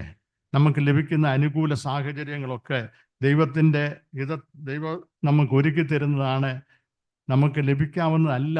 ദൈവം നമുക്ക് അപ്രകാരമുള്ള സാഹചര്യങ്ങളെയൊക്കെ ഒരുക്കി തരുന്നതാണല്ലോ. അതിനായിട്ട് നമുക്ക് സ്തോത്രം ചെയ്യാം. പ്രത്യേകിച്ച് നമുക്ക് കൂടി വരുവാനുള്ള ഈ യൂത്ത് ഹോസ്റ്റലിൻ്റെ സാഹചര്യങ്ങൾ, ഇതിൻ്റെ മാനേജ്മെൻറ്റ്, ഇതിൻ്റെ ജോലിക്കാരെ എല്ലാവരെയും ഓർത്ത് സ്തോത്രം. അവരിൽ നിന്ന് ലഭിക്കുന്ന സഹായ സഹകരണങ്ങൾക്കായിട്ട് നമുക്ക് ദൈവത്തിന് നന്ദി കരയേറ്റാം. നമുക്ക് ഒരു പ്രത്യേക പ്രയർ റിക്വസ്റ്റ് ഉള്ളത്, നമ്മുടെ സജിയുടെ ഓഫീസിൽ ജോലി ചെയ്യുന്നതായ കസാഖിസ്ഥാൻ സ്വദേശിയായ ഒരു കൂട്ടുജോലിക്കാരനെ, ഒഷാസ് എന്നാണ് അദ്ദേഹത്തിൻ്റെ പേര്. അദ്ദേഹം ഹാർട്ട് അറ്റാക്കായിട്ട് വളരെ പ്രയാസത്തിലായിരിക്കുന്നു. അദ്ദേഹത്തിന് അമ്മ മാത്രമേ ഉള്ളൂ. ആ അമ്മയും ബെഡ് റിഡനായിട്ടാണ് കഴിയുന്നത്. വളരെ പ്രയാസമേറിയ സാഹചര്യത്തിൽ കൂടിയാണ് കടന്നു പോകുന്നത്. ആ ഒഷാസ് അദ്ദേഹത്തിന് പ്രാർത്ഥനയ്ക്ക് വേണ്ടി നമ്മോട് റിക്വസ്റ്റ് ചെയ്തിരിക്കുകയാണ്. പ്രിയപ്പെട്ടവരെ, ഈ കത്തുദാസനെ ഓർത്ത് നമുക്ക് പ്രാർത്ഥിക്കാം. കർത്താവേ, ആ മകൻ കടന്നു പോകുന്ന പ്രയാസം അവിടുന്ന് അറിയുന്നല്ലോ. അവൻ്റെ മാതാവ് ബെഡ് റിഡനായിട്ട് കഴിയുന്നു. വേറെ ആരും അവർക്കില്ല. ആ മകൻ ആരോഗ്യമുള്ളവനായിട്ട് മാതാവിനെ ശുശ്രൂഷിക്കേണ്ടത് വളരെ ആവശ്യമായിരിക്കുന്നു. അതിനാൽ ഈ ദാസനെ ദൈവകരങ്ങളിലേക്ക് ഏൽപ്പിക്കാം. കർത്താവേ, ഞങ്ങൾ അനേക വിഷയങ്ങൾ അങ്ങയുടെ സന്നിധിയിൽ സമർപ്പിച്ച് പ്രാർത്ഥിച്ചു. അവിടുന്ന് വിടുതൽ തന്ന ദൈവം ഞങ്ങൾ പൂർണ്ണമായി വിശ്വസിക്കുന്നു. കർത്താവേ, ഒഷാസിന് ദൈവം വിടുതൽ കൊടുക്കുവാൻ മതിയായവനാണ് എന്ന് ഞങ്ങൾ പൂർണ്ണമായി വിശ്വസിക്കുന്നു. അതിനാൽ ആ മകനെ ദൈവം വിടുതൽ കൊടുത്ത് പൂർണ്ണ ആരോഗ്യത്തോടുകൂടി ആക്കണമേ എന്ന് പ്രാർത്ഥിക്കാം. വീണ്ടും നമ്മുടെ സജിയുടെ സിസ്റ്ററിൻ്റെ മകളെ ജെസ്സി ആൻഡ് ഫാമിലി ഉദംപൂരിലാണ്. അവിടെ സുവിശേഷകരായിട്ട് ഒരു മിഷണറി ഫാമിലിയാണ്, സുവിശേഷകരായിട്ട് പ്രവർത്തിക്കുന്നു. Kashmir evangelical fellowship. ഈ ദിവസങ്ങളിൽ അവിടെ ഉണ്ടായ പ്രതിസന്ധികൾ, ഉദംപൂർ എന്ന് പറഞ്ഞാൽ നമുക്കറിയാമല്ലോ, ഇന്ത്യൻ ആർമിയുടെ ഏറ്റവും പ്രധാനപ്പെട്ട ഒരു സ്ഥലമാണ്. വളരെ പ്രയാസമുണ്ടായ സാഹചര്യമാണ്. ഒരു പ്രയാസവും അപകടങ്ങളൊന്നും വരാതെ ദൈവം കാക്കുന്നതിന് വേണ്ടി ഒത്തിരി ഫാമിലീസ് അവിടെ ഉണ്ട്. അവരെല്ലാവരും പ്രാർത്ഥനയ്ക്ക് വേണ്ടി റിക്വസ്റ്റ് ചെയ്തിരിക്കുകയാകുന്നു. നമുക്ക് ഈ ജെസ്സി ആൻഡ് ഫാമിലിയെയും അവരോട് ചേർന്ന് അവിടെ പ്രവർത്തിക്കുന്ന എല്ലാവരെയും ഓർത്ത് നമുക്ക് പ്രാർത്ഥിക്കാം. നമുക്ക് ദൈവസന്നിധിയിലേക്ക് വിഷയം വെച്ച് പ്രാർത്ഥിക്കാം. പ്രിയപ്പെട്ടവരെ, നമ്മുടെ മാതൃരാജ്യത്തെ ഓർത്ത് പ്രാർത്ഥിക്കാം. കഴിഞ്ഞ 4 ദിവസമായിട്ട് ടി വിയിൽ കൂടെ ഒക്കെ നമ്മൾ കണ്ടുകൊണ്ടിരുന്നതാണല്ലോ. ബോർഡർ ഏരിയയിൽ ശ്രീനഗർ, പഞ്ചാബ്, ആ ഏരിയയിലൊക്കെ ആളുകൾ ഓടി അഭയം പ്രാപിച്ചുകൊണ്ടിരിക്കുകയായിരുന്നു. എല്ലാം നമ്മൾ കണ്ടുകൊണ്ടിരുന്നതാണല്ലോ. എന്നാൽ ദൈവജനം പ്രാർത്ഥിച്ചു. ആ സംഘർഷത്തിൽ നിന്ന് ഒരു വിടുതൽ ലഭിച്ചിരിക്കുന്നു. നമ്മുടെ അയൽ രാജ്യവുമായിട്ടുള്ള പാകിസ്ഥാനും ഇന്ത്യയും വളരെ പ്രയാസമായ സംഘർഷമായിരുന്നു. എന്നാൽ ദൈവം അത്ഭുതകരമായ ഒരു വിടുതൽ തന്നിട്ടുണ്ട്. എന്നാൽ ആ വിടുതൽ ശാശ്വതമായ ഒരു വിടുതലായി തീരത്തക്കവണ്ണം വീണ്ടും പ്രതിസന്ധികളോ പ്രയാസങ്ങളോ ഒന്നും ഉണ്ടാകാതെ കർത്താവെ സമാധാനകരമായ സാഹചര്യത്തെ അവിടെ നൽകിത്തരണമേ എന്ന് പ്രാർത്ഥിക്കാം.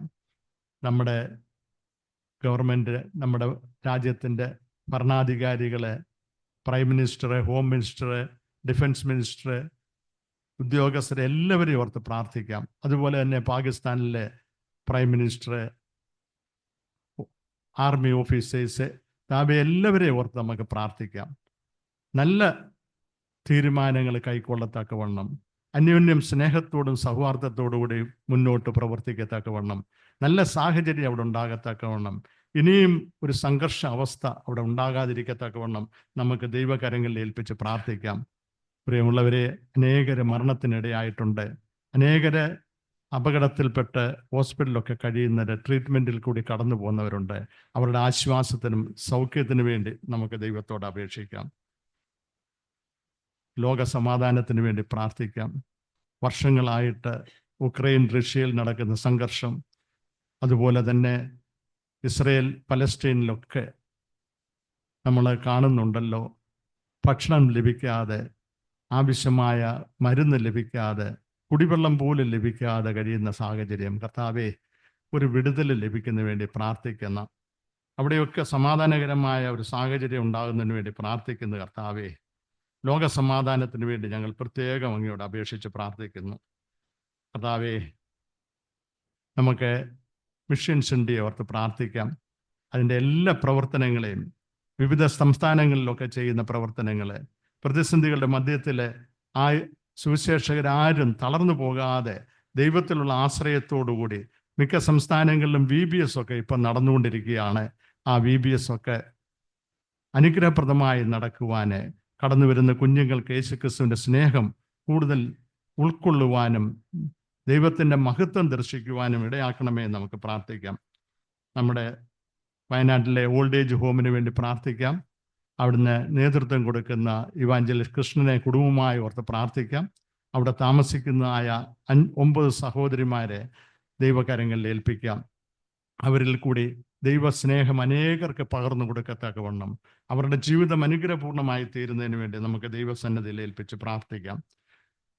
ഓൾഡ് ഏജ് ഹോമിനെല്ലാം നേതൃത്വം കൊടുക്കുന്ന BV സാമിനെ ഈ സമയത്ത് ഓർത്ത് പ്രാർത്ഥിക്കാം. നമ്മുടെ EGM ഓഫ് ഇന്ത്യയും പ്രിയ മത്തായി സാറിൻ്റെയും ടീമിനെയും ഓർത്ത് പ്രാർത്ഥിക്കാം. അവരുടെ പ്രവർത്തനങ്ങളെല്ലാം അനുഗ്രഹമായി തീരണമേ എന്ന് നമുക്ക് ദൈവത്തോട് അപേക്ഷിക്കാം. നമ്മുടെ KV വർഗീസ് ഹോളി ട്രിനിറ്റി ചർച്ചിൽ ഉള്ള ആ KV വർഗീസ് ഇപ്പോൾ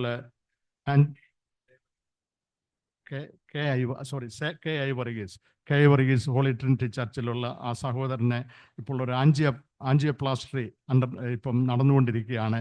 പ്രിയ KI വർഗീസിനെ ഓർത്ത് പ്രാർത്ഥിക്കാം.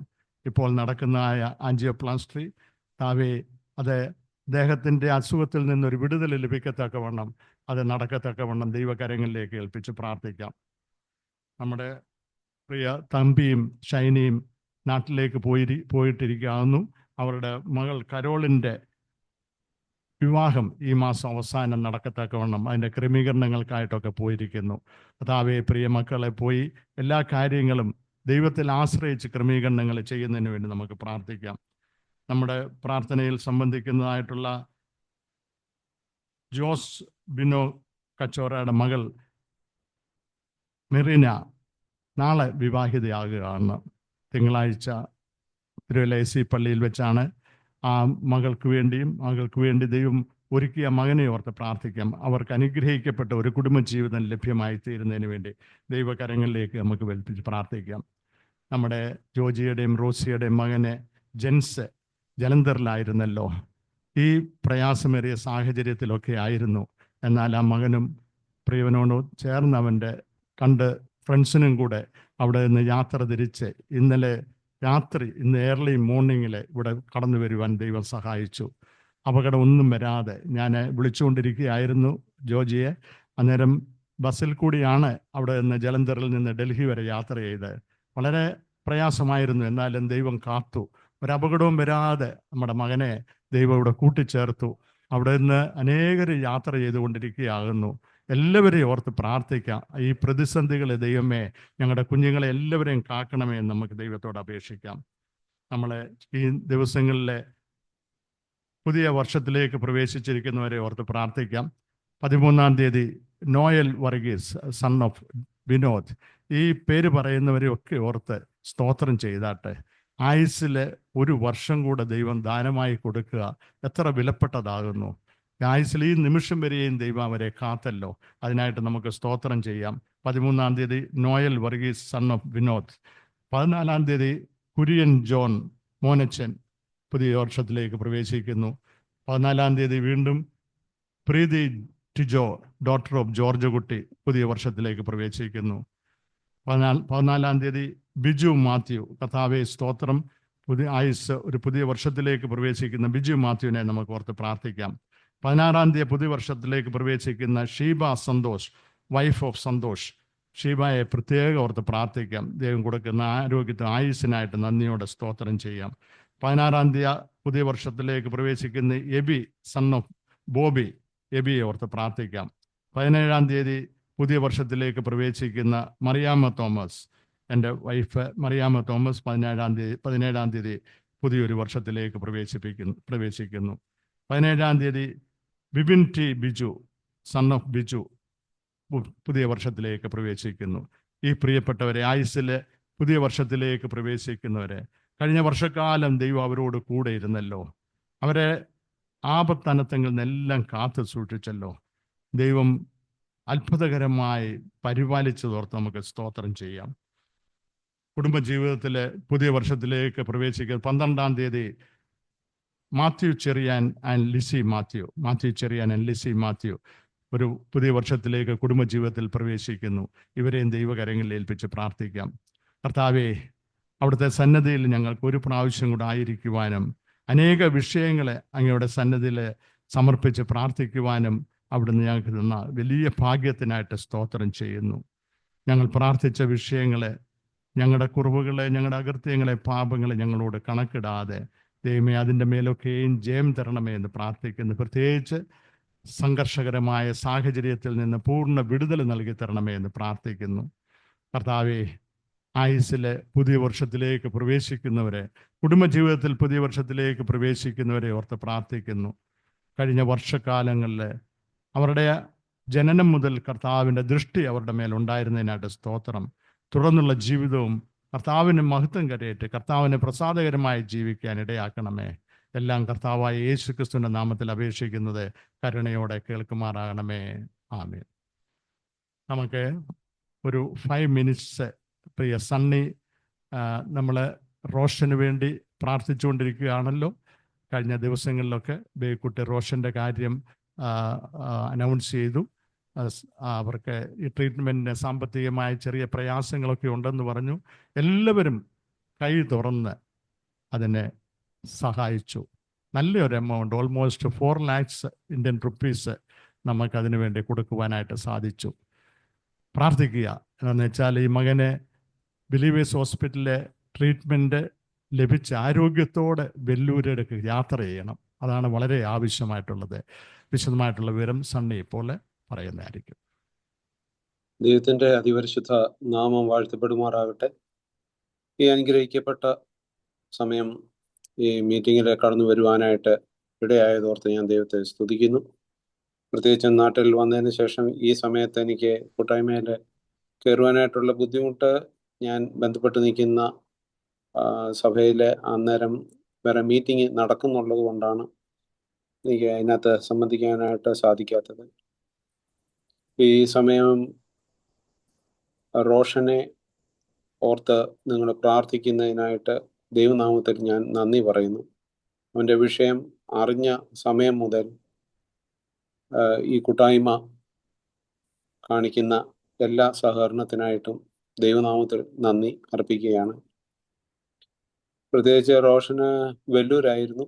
എന്നാലൊരു 20-22 ദിവസത്തെ ഗ്യാപ്പ് ഉള്ളത് കൊണ്ട് അവര് നാട്ടിൽ പോയിട്ട് വരാനായിട്ട് പറഞ്ഞു. അങ്ങനെയാണ് തിരുവല്ലയിലോട്ട് വന്നത്.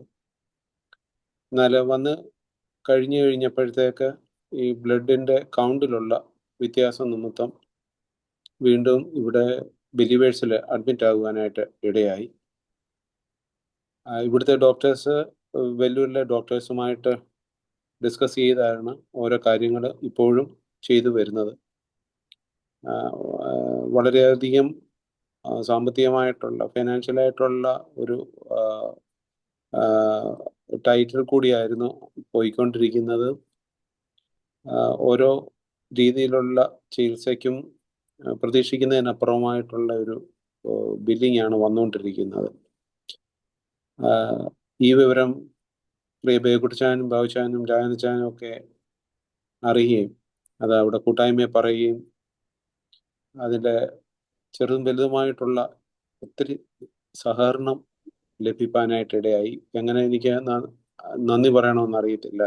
ഞങ്ങളോട് കാണിക്കുന്ന ഈ സ്നേഹത്തിനായിട്ട് ദൈവനാമത്തിൽ നന്ദി അർപ്പിക്കുകയാണ്. ഇന്നത്തെ സങ്കീർത്തനത്തിൽ പറഞ്ഞതുപോലെ ദൈവത്തിൽ പരിപൂർണമായിട്ട് ആശ്രയിക്കുകയും വിശ്വസിക്കുകയും ആശ്രയിക്കുകയും ചെയ്യുന്നു. പ്രിയ റോഷൻ ഇടയ്ക്ക് ദുബൈയിൽ ഞാൻ അവിടെ ഉള്ളപ്പോൾ അവിടെ വന്നിട്ടുണ്ടായിരുന്നു. അവിടെ 2 പ്രാവശ്യം കൂട്ടായ്മയിൽ വരുവാനായിട്ട് ഇടയായി. ഞാൻ ഇവിടുന്ന് തരുന്ന ഈ സഹകരണത്തിൻ്റെ കാര്യങ്ങൾ പറഞ്ഞപ്പോൾ പ്രത്യേകം എന്നൊക്കെ പറഞ്ഞു.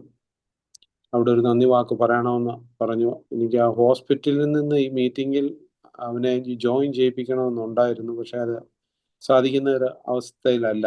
അതുകൊണ്ടാണ് ഞാൻ അവന് വേണ്ടി ഈ നന്ദി പറയുന്നത്. ഈ ബ്ലഡിൻ്റെ കൗണ്ട് ഓരോ പ്രാവശ്യവും അത് എടുക്കുമ്പം ഒന്നിൽ അത് കുറഞ്ഞു വരും, അത് നോർമൽ ആകാതെ വരും. ഈ കൗണ്ട് നോർമൽ ആയെങ്കിൽ മാത്രമേ ഇവനെ തിരിച്ച് വെല്ലൂരിന് വിടാനൊക്കത്തുള്ളൂ. അവിടെ ചെന്ന് ഫൈനലായിട്ട് പറയുന്ന ഒരു ചികിത്സ എന്ന് പറയുന്നത് BMT ആണ്, ബോൺ മാരോ ട്രാൻസ്പ്ലാന്റ് ആണ്. അതിൻ്റെ ഡോണറിനെയും കിട്ടിയിട്ടുണ്ട്, അതിൻ്റെ സെൻസൽസ് എടുത്തിട്ടുമുണ്ട്, അവിടെ ലാബറട്ടറിയിൽ അത് കീപ്പ് ചെയ്യുന്നുമുണ്ട്. പക്ഷേ ഇവൻ്റെ ശാരീരികമായിട്ടുള്ള സ്ഥിതി നോർമൽ ആകാതെ അവർക്കത് ചെയ്യാനും ഒക്കത്തില്ല. അങ്ങനെയുള്ള ഒരു സ്ട്രഗിളിൽ കൂടി ഇപ്പോൾ കടന്നു പോവുകയാണ്. പ്രത്യേകിച്ച് ഈ വിഷയം ഓർത്ത് നിങ്ങൾ പ്രാർത്ഥിക്കുന്നതിന് ദൈവനാമത്തിൽ നന്ദി പറയുന്നു. ബേഗുടിച്ചാനും ബാബുച്ചാനും രാജാനും ഒക്കെ ഇടയ്ക്ക് മെസ്സേജിൽ കൂടെയും വാട്സപ്പ് മെസ്സേജിൽ കൂടെയും അല്ലാതെയും വിളിച്ച് ഇതിൻ്റെ കാര്യങ്ങൾ തിരക്കുകയും ഒക്കെ ചെയ്യുന്നതിനായിട്ട് വളരെയധികം നന്ദിയുണ്ട്. തുടർന്നും പ്രാർത്ഥിക്കണമേ എന്ന് അപേക്ഷിക്കുന്നു. പ്രാർത്ഥന വലിയൊരു കോട്ടയായിട്ട് ആയിരിക്കുന്നു. ദൈവത്തിൻ്റെ അത്ഭുതകാരം അവിടെ പ്രവർത്തിക്കണമേ എന്ന് ആഗ്രഹിക്കുന്നു, പ്രാർത്ഥിക്കുന്നു. ഞാൻ എൻ്റെ വാക്കുകൾ ചുരുക്കുന്നു. Praise the lord. ഹല്ലേലൂയ.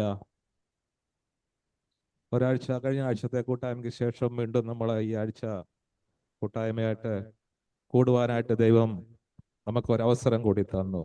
എൻ്റെ ഉള്ളം സങ്കീർത്തനം ധ്യാനിച്ച് നമ്മൾ സങ്കീർത്തനം പറഞ്ഞ പോലെ എൻ്റെ ഉള്ളം ദൈവത്തെ നോക്കി മൗനമായിരിക്കുന്നു, എൻ്റെ രക്ഷ അവങ്കൽ നിന്ന് വരുന്നു. സ്തോത്രം.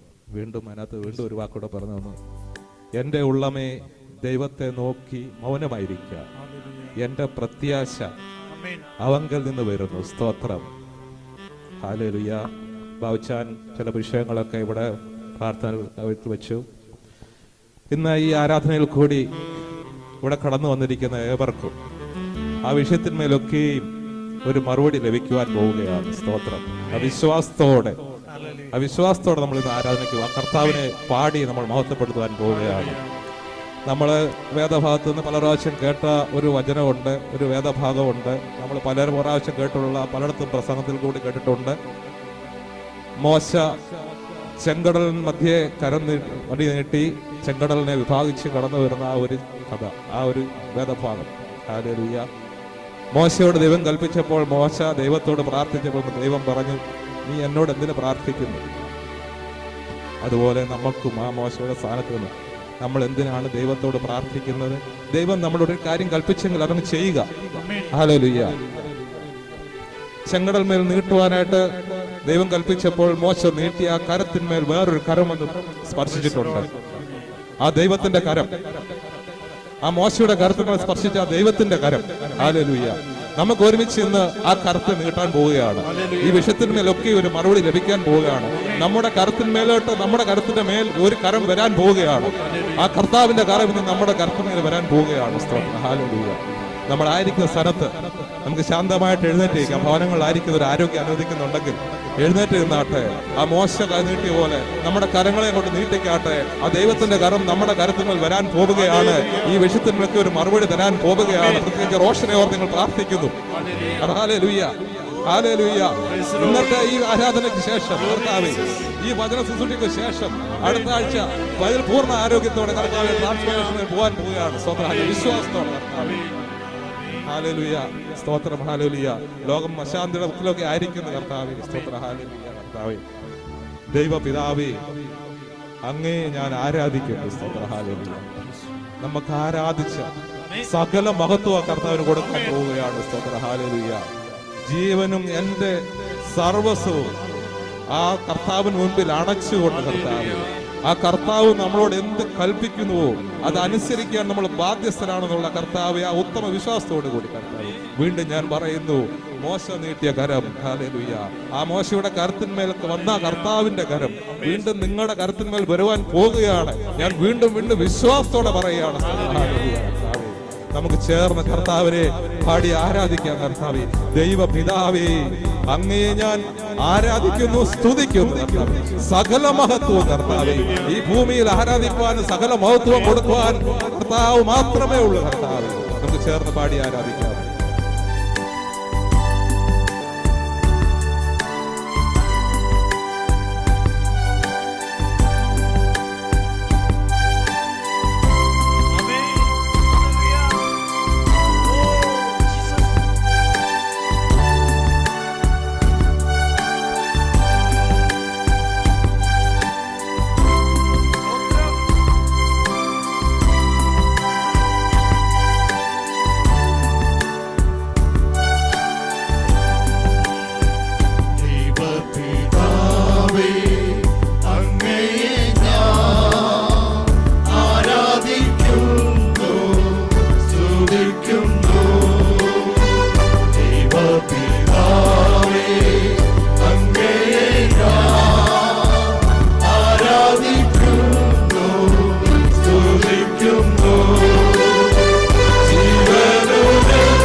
കരങ്ങളെ ഉയർത്തി നമുക്ക് ഒരുമിച്ച് ഒന്നുകൂടി പാടാം. ജീവനുമെന്റെ സർവസവും മുൻപിലാണ് കുമ്പിടുന്നു. ജീവനുമെന്റെ സർവസവും മുൻപിലാണ് കുമ്പിടുന്നു. ഹല്ലേലൂയ. മുൻപിൽ അണച്ചു കുമ്പിടുന്നു. എൻ്റെ ജീവന് എൻ്റെ സർവസ്വവും അങ്ങയുടെ മുമ്പിൽ അണച്ച് കുമ്പിടുന്നു. ഹല്ലേലൂയ. അങ്ങയുടെ കരങ്ങളിലോട്ട് ഏൽപ്പിക്കുന്നു. ഹല്ലേലൂയ. എല്ലാ ഭാരങ്ങളും പ്രയാസങ്ങളും പ്രതികൂലങ്ങളും എല്ലാം ജീവിതത്തിൽ നിന്ന് പൂർണ്ണമായി മാറ്റി ആത്മീയമായിട്ട് അങ്ങോട്ട് കൂടുതൽ ചേർന്ന് ജീവിക്കാൻ കർത്താവ് ഇടയാക്കട്ടെ. നമുക്ക് ചേർന്ന് ഒരു ഗാനം കൂടി പാടി കർത്താവിനെ ആരാധിക്കാം. നീങ്ങിപ്പോയി എന്റെ ഭാരങ്ങൾ. ഹല്ലേലൂയ. നമ്മുടെ മുൻപിൽ നിൽക്കുന്ന എല്ലാ പ്രതിസന്ധികളെ, എല്ലാ പ്രതികൂലങ്ങളെ, എല്ലാ ഭാരങ്ങളെ നീങ്ങിപ്പോട്ടെ. ഹല്ലേലൂയ. നീങ്ങിപ്പോയി എന്റെ ശാപങ്ങൾ. ഹല്ലേലൂയ. സൗഖ്യമായ എന്റെ രോഗങ്ങൾ. ഹല്ലേലൂയ. ഇന്ന് അനേക വിഷയങ്ങളും രോഗികൾ നമുക്ക് പ്രാർത്ഥിച്ചു. ഹല്ലേലൂയ. ഈ ആരാധനയ്ക്ക് ശേഷം അടുത്ത ആഴ്ച നമുക്കൊരു സാക്ഷ്യം കേൾക്കാൻ കർത്താവ് ഇടയാകട്ടെ. ഹല്ലേലൂയ. നീങ്ങിപ്പോയി എന്റെ രോഗങ്ങൾ യേശുവിന്റെ നാമത്തിൽ. ഹല്ലേലൂയ. ചേർന്ന് പാടാം.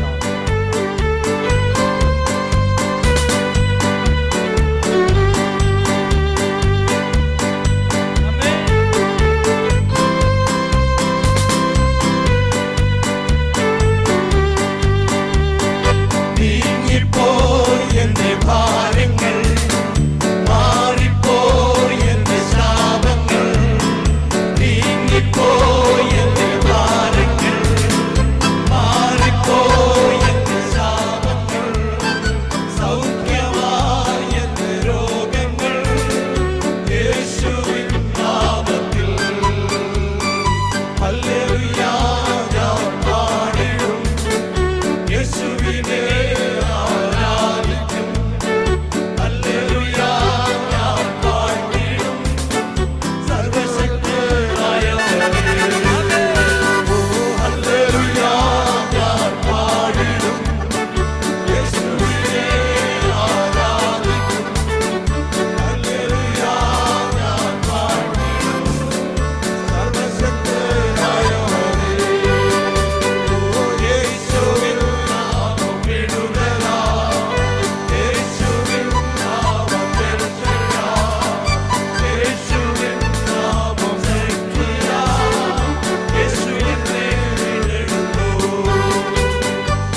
ഹല്ലേലൂയ, സ്തോത്രം.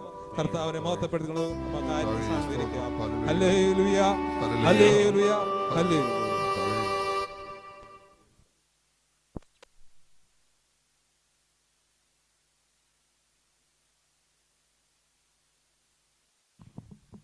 ദൈവനാമത്തിന് മഹത്വം ഉണ്ടായിരിക്കട്ടെ. നമുക്ക് അനുഗ്രഹിക്കപ്പെട്ട ഒരു കൂടിവരവാണല്ലോ ലഭിച്ചത്. ദൈവത്തെ ആത്മാവിൽ ആരാധിക്കുവാൻ ദൈവം സഹായിച്ചു. തുടർന്ന് ദൈവസന്നിധിയിൽ നമുക്കായിരിക്കാം. പ്രാർത്ഥനയോടുകൂടി ഇന്നത്തെ വചന ശുശ്രൂഷയ്ക്കായിട്ട് പ്രിയ അജിത്ത് വർഗീസിനെ നിങ്ങളുടെ നാമത്തിൽ ക്ഷണിച്ചുകൊള്ളുന്നു. വചനം കേൾക്കാനായിട്ട് നമുക്ക് ഒരുങ്ങിയിരിക്കും.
ദൈവത്തിൻ്റെ അതിപരിശുദ്ധ നാമം വാഴ്ത്തപ്പെടുമാറാകട്ടെ. ഇന്നിവിടെ കടന്നു വന്നിരിക്കുന്ന എല്ലാ ദൈവമക്കൾക്കും വീണ്ടും വരുന്നവനായ കർത്താവായ യേശു ക്രിസ്തുവിൻ്റെ നിശ്ചല നാമത്തിൽ സ്നേഹവന്ദനം. ഒരിക്കൽ കൂടി നമുക്ക് അനുഗ്രഹീത പകൽക്കാലം ഒത്തുകൂടുവാൻ ഇടയായല്ലോ. വീണ്ടും ദൈവസന്നിധിയിൽ നമുക്ക് കടന്നു വരുവാൻ അവസരം ലഭിച്ചല്ലോ. വീണ്ടും ഒരിക്കൽ കൂടി നിങ്ങളുടെ ഇടയിലേക്ക് വചനവുമായി കടന്നു വരുവാൻ തമ്പുരാൻ ഒരുക്കി തന്ന ഈ ശ്രേഷ്ഠകരമായ മഹത്വകരമായ അവസരത്തെ ഓർത്ത്, അതിനെ ബലപ്പെടുത്തിയത് ഓർത്ത് ദൈവത്തെ 1000 സ്തുതികൾ അർപ്പിക്കുന്നു. ഈ ശുശ്രൂഷയ്ക്ക് നല്ല നേതൃത്വം നൽകുന്ന ഇതിനെ അനേകർക്ക് ഈ പ്രദേശത്ത് മണലാരുണ്യത്തിലൊരു ആശ്രയമായിരിക്കാൻ, അനുഗ്രഹമായിരിക്കാൻ, ഒരു വെളിച്ചമൊക്കെ ആയിരിക്കാൻ ഏറെ പരിശ്രമിക്കുന്ന പലരും ഉണ്ട് ഈ കൂട്ടത്തിൽ. അവരെയൊക്കെ ഓർത്ത് ദൈവത്തെ സ്തുതിക്കുന്നു. നമ്മൾ വീണ്ടും ദൈവസേനയിൽ ഒന്നിച്ചായിരിക്കുമ്പോൾ കർത്താവ് നമ്മുടെ ഹൃദയങ്ങളെ രൂപാന്തരപ്പെടുത്തുവാൻ തക്കവണ്ണം ഇന്നത്തെ വചനധ്യാനത്താൽ നമ്മുടെ ഉള്ളിൽ അധിവസിക്കുന്ന പരിശുദ്ധാത്മാവ് ഇടയാക്കട്ടെ എന്ന പ്രാർത്ഥനയോടുകൂടി നമുക്ക് ഈ ശുശ്രൂഷയിലേക്ക് കടക്കാം. ഇന്നത്തെ സ്വല്പസമയത്തെ ചിന്തയ്ക്കായിട്ട് തിരഞ്ഞെടുത്തിരിക്കുന്ന ദൈവവചനം എബ്രായ ലേഖനത്തിലെ 2-ാം അധ്യായത്തിൽ നിന്നാണ്. എബ്രായ ലേഖനത്തിലെ 2-ാം അധ്യായത്തിന്റെ ആദ്യത്തെ 4 വാക്യങ്ങൾ, ആദ്യത്തെ 4 വചനങ്ങൾ. The Epistle to the Hebrews, chapter 2, verses 1 to 4.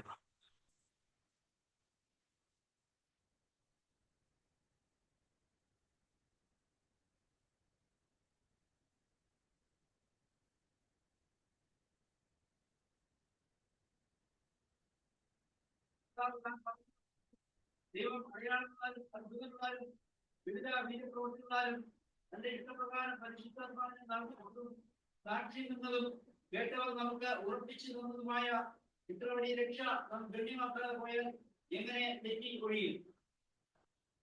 നമുക്കൊരു വാക്ക് പ്രാർത്ഥിക്കാം. അബ്ബാ പിതാവേ, പാപികളും ദോഷികളുമായ അടിയങ്ങൾ സത്യവചനമായ തിരുസന്നിധിയിലേക്ക് ഭയത്തോടും വിറയലോടും കൂടി കടന്നു വരുന്നു.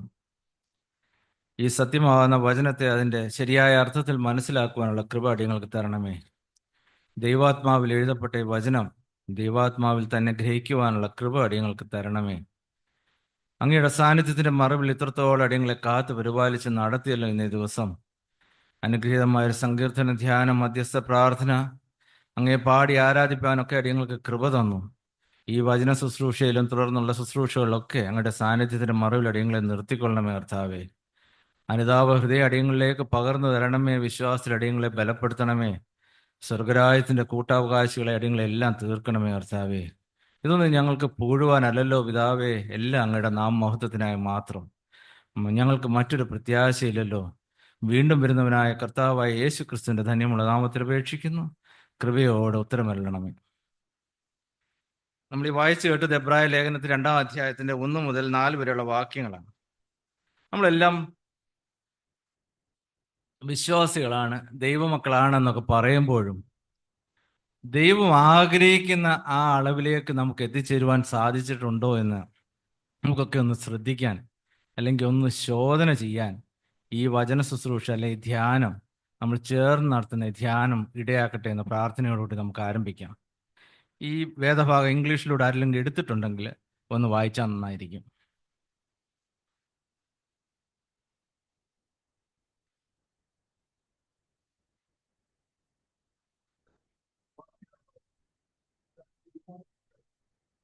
The message spoken medical or fighting and violation and disobedience, received with just punishment. How shall we escape if we don't to pray this salvation? Salvation which was first announced by the Lord was confirmed to us by those who heard it. God also testified to it by signs, wonders, and various miracles, and by gifts of the Holy Spirit distributed according to His will.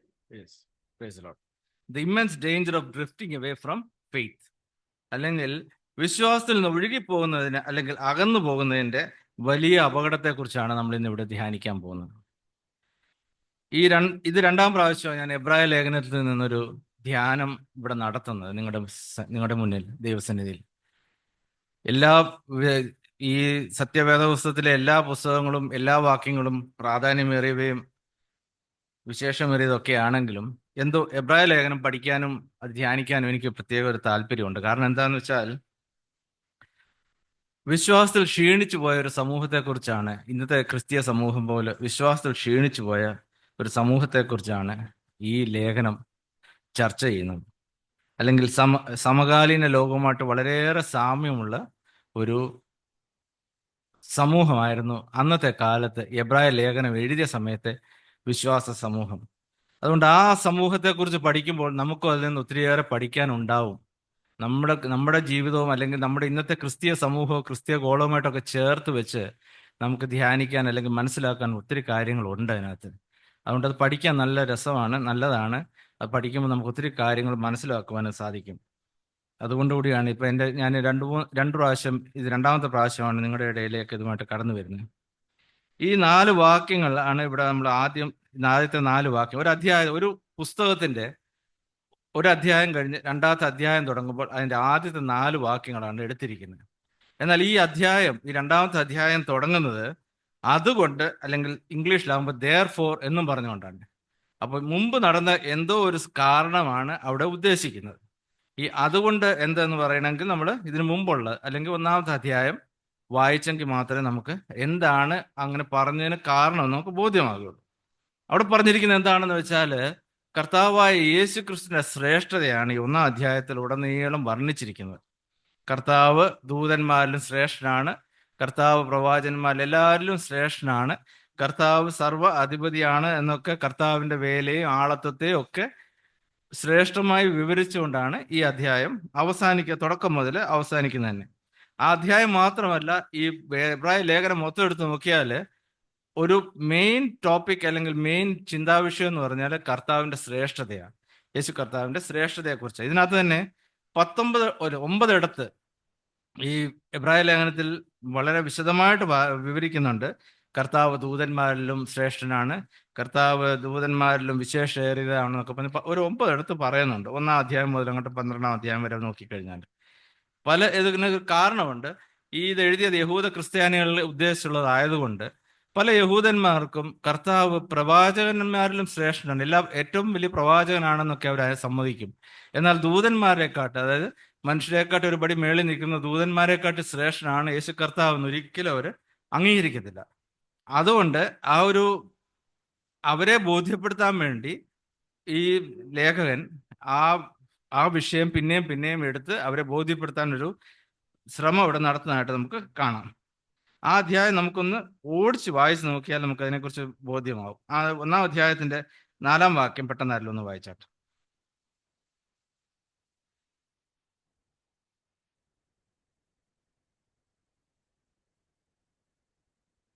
അതെ, ദേവദൂതന്മാരെ ശ്രേഷ്ഠനായി തീരുകയും ചെയ്തു. 5-ാം വാക്യത്തിന്റെ അവസാനം പറയുന്നത് എന്നും ദൂതന്മാരിൽ 5-ാം വാക്യോട് വായിച്ചാട്ടെ.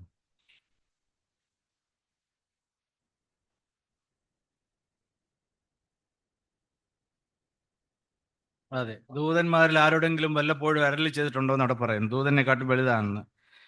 അടുത്ത 1:6 ദൈവത്തിന്റെ സകല ദൂതന്മാരും അവനെ നമസ്കരിക്കണമെന്ന് പറയുന്നുണ്ട്.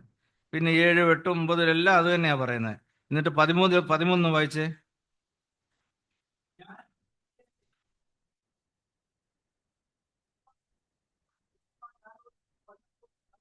അതെ, വീണ്ടും അവിടെ പറയുന്ന ദൂതന്മാരോട് ഇങ്ങനെ ആരോടെങ്കിലും പറഞ്ഞിട്ടുണ്ടോ, നിന്റെ പാദപീഠത്തോളം നീ എൻ്റെ പാദപീഠമാക്കുവോളം എല്ലാവരെയും നിന്റെ പാദപീഠത്തിൽ ആക്കുവോളം നീ എൻ്റെ വലത്തുഭാഗത്ത് ഇരിക്കാന്ന് ആരോടെങ്കിലും പറഞ്ഞിട്ടുണ്ട്. എന്നിട്ട് 14-ാം അധ്യായത്തിൽ ഇവര് ദൂതന്മാരെ സേവതാത്മാക്കളാണെന്ന് പറഞ്ഞാണ് അധ്യായം അവിടെ അവസാനിക്കുന്നത്. ദൂതന്മാരെക്കാൾ യേശുക്രിസ്തു ഏറെ ശ്രേഷ്ഠനാണെന്ന് അവിടെ വീണ്ടും വീണ്ടും പറഞ്ഞ് ബോധിപ്പിക്കാനുള്ള ശ്രമം അവിടെ നടക്കുന്നത്. ഇനി നമ്മുടെ ഇന്നത്തെ ധ്യാനത്തിലേക്ക് തിരിച്ചു വന്നാൽ നമുക്ക് ബോധ്യമായി. ഇപ്പം എന്താണ് അതുകൊണ്ട് എന്ന് ദൈവം എബ്രായ ലേഖന കർത്താവ് ഉദ്ദേശിക്കുന്നതെന്ന് മനസ്സിലായി കാണുമല്ലോ. ഈ ഭൂലോകത്ത് ദൈവം സൃഷ്ടിച്ച എല്ലാറ്റിലും ശ്രേഷ്ഠനായ യേശു കർത്താവ് ആയതുകൊണ്ട് എന്നാണ് അവിടെ ഉദ്ദേശിച്ചിരിക്കുന്നത്. എന്നിട്ട് ഈ 1-ന്റെ ബാക്കി ഭാഗം ഒന്ന് വായിച്ച്. അതുകൊണ്ട്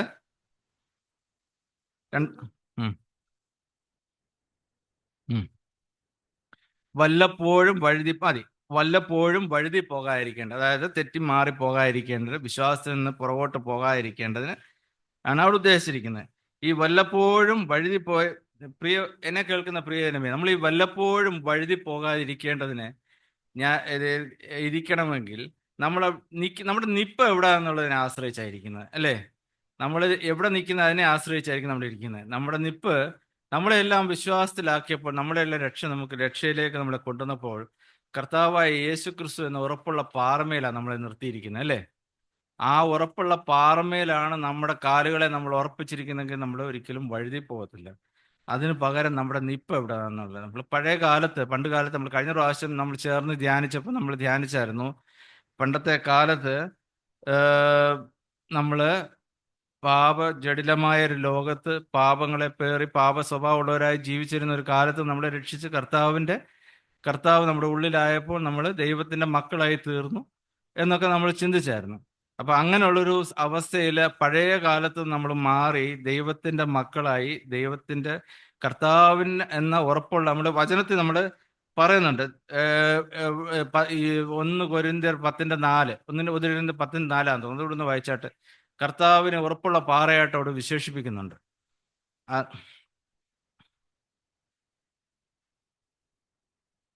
1 കൊരിന്ത്യർ 10:4. And drank the same spiritual drink, for they drank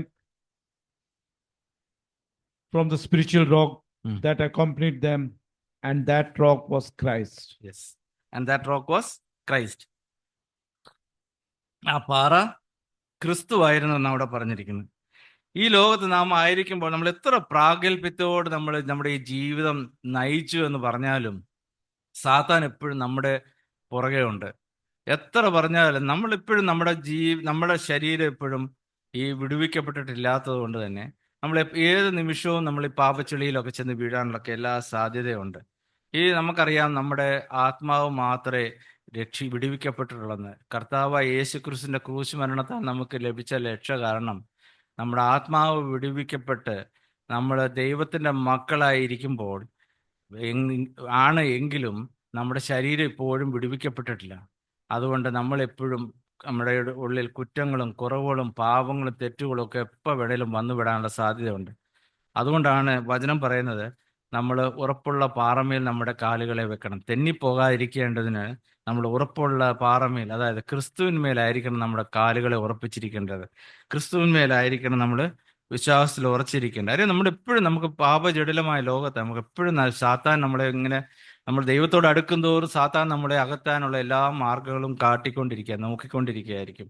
എഫേസ്യരുടെ ലേഖനം 6-ാം അധ്യായത്തിൽ നമ്മൾ പലപ്പോഴും എടുത്ത് ധ്യാനിച്ചിട്ടുണ്ട്, പിന്നെ എടുത്ത് വായിക്കണ്ട. പറയാണ്, പിശാചിന്റെ തന്ത്രങ്ങളോട് എതിർപ്പ് കഴിയേണ്ടതിന് ദൈവത്തിന്റെ സർവായുധ വർഗം ധരിച്ചുകൊണ്ടിരിക്കാനാണ് പറയുന്നത്. സർവായുധ വർഗം എന്താണെന്ന് 6 അധ്യായത്തിന്റെ 14 മുതൽ 17 വാക്യങ്ങളിൽ വളരെ വ്യക്തമായിട്ട് പറയുന്നത്. അതുകൊണ്ട് ഈ പാപജടിലമായ ലോകത്ത് പാപ സ്വഭാവമുള്ളവർ നമ്മളായിരിക്കുമ്പോൾ കർത്താവിനെ പിൻപറ്റി ദുഷ്ടാത്മശക്തികളൊക്കെ നമ്മൾ കർത്താവിനെ പിൻപറ്റി നമ്മൾ ആയിരിക്കുമ്പോൾ ദുഷ്ടാത്മശക്തികൾ നമ്മുടെ പുറകെ ഇങ്ങനെ വരും. അപ്പൊ വല്ലപ്പോഴും നമ്മൾ വഴുതി പോകാനോ തെന്നിപ്പോകാനോ ഒക്കെയുള്ള സാധ്യതയുണ്ട്, നമ്മുടെ നിൽപ്പ് ശരിയായ ഇടത്തല്ലെങ്കിൽ. വിശ്വാസത്തിലായിരിക്കുമ്പോൾ ക്രിസ്തു ആകുന്ന ഉറപ്പുള്ള പാറമേൽ നമ്മളെ നിർത്തിയിരിക്കുമ്പോൾ അവിടെ തന്നെ നമ്മൾ നിൽക്കണം.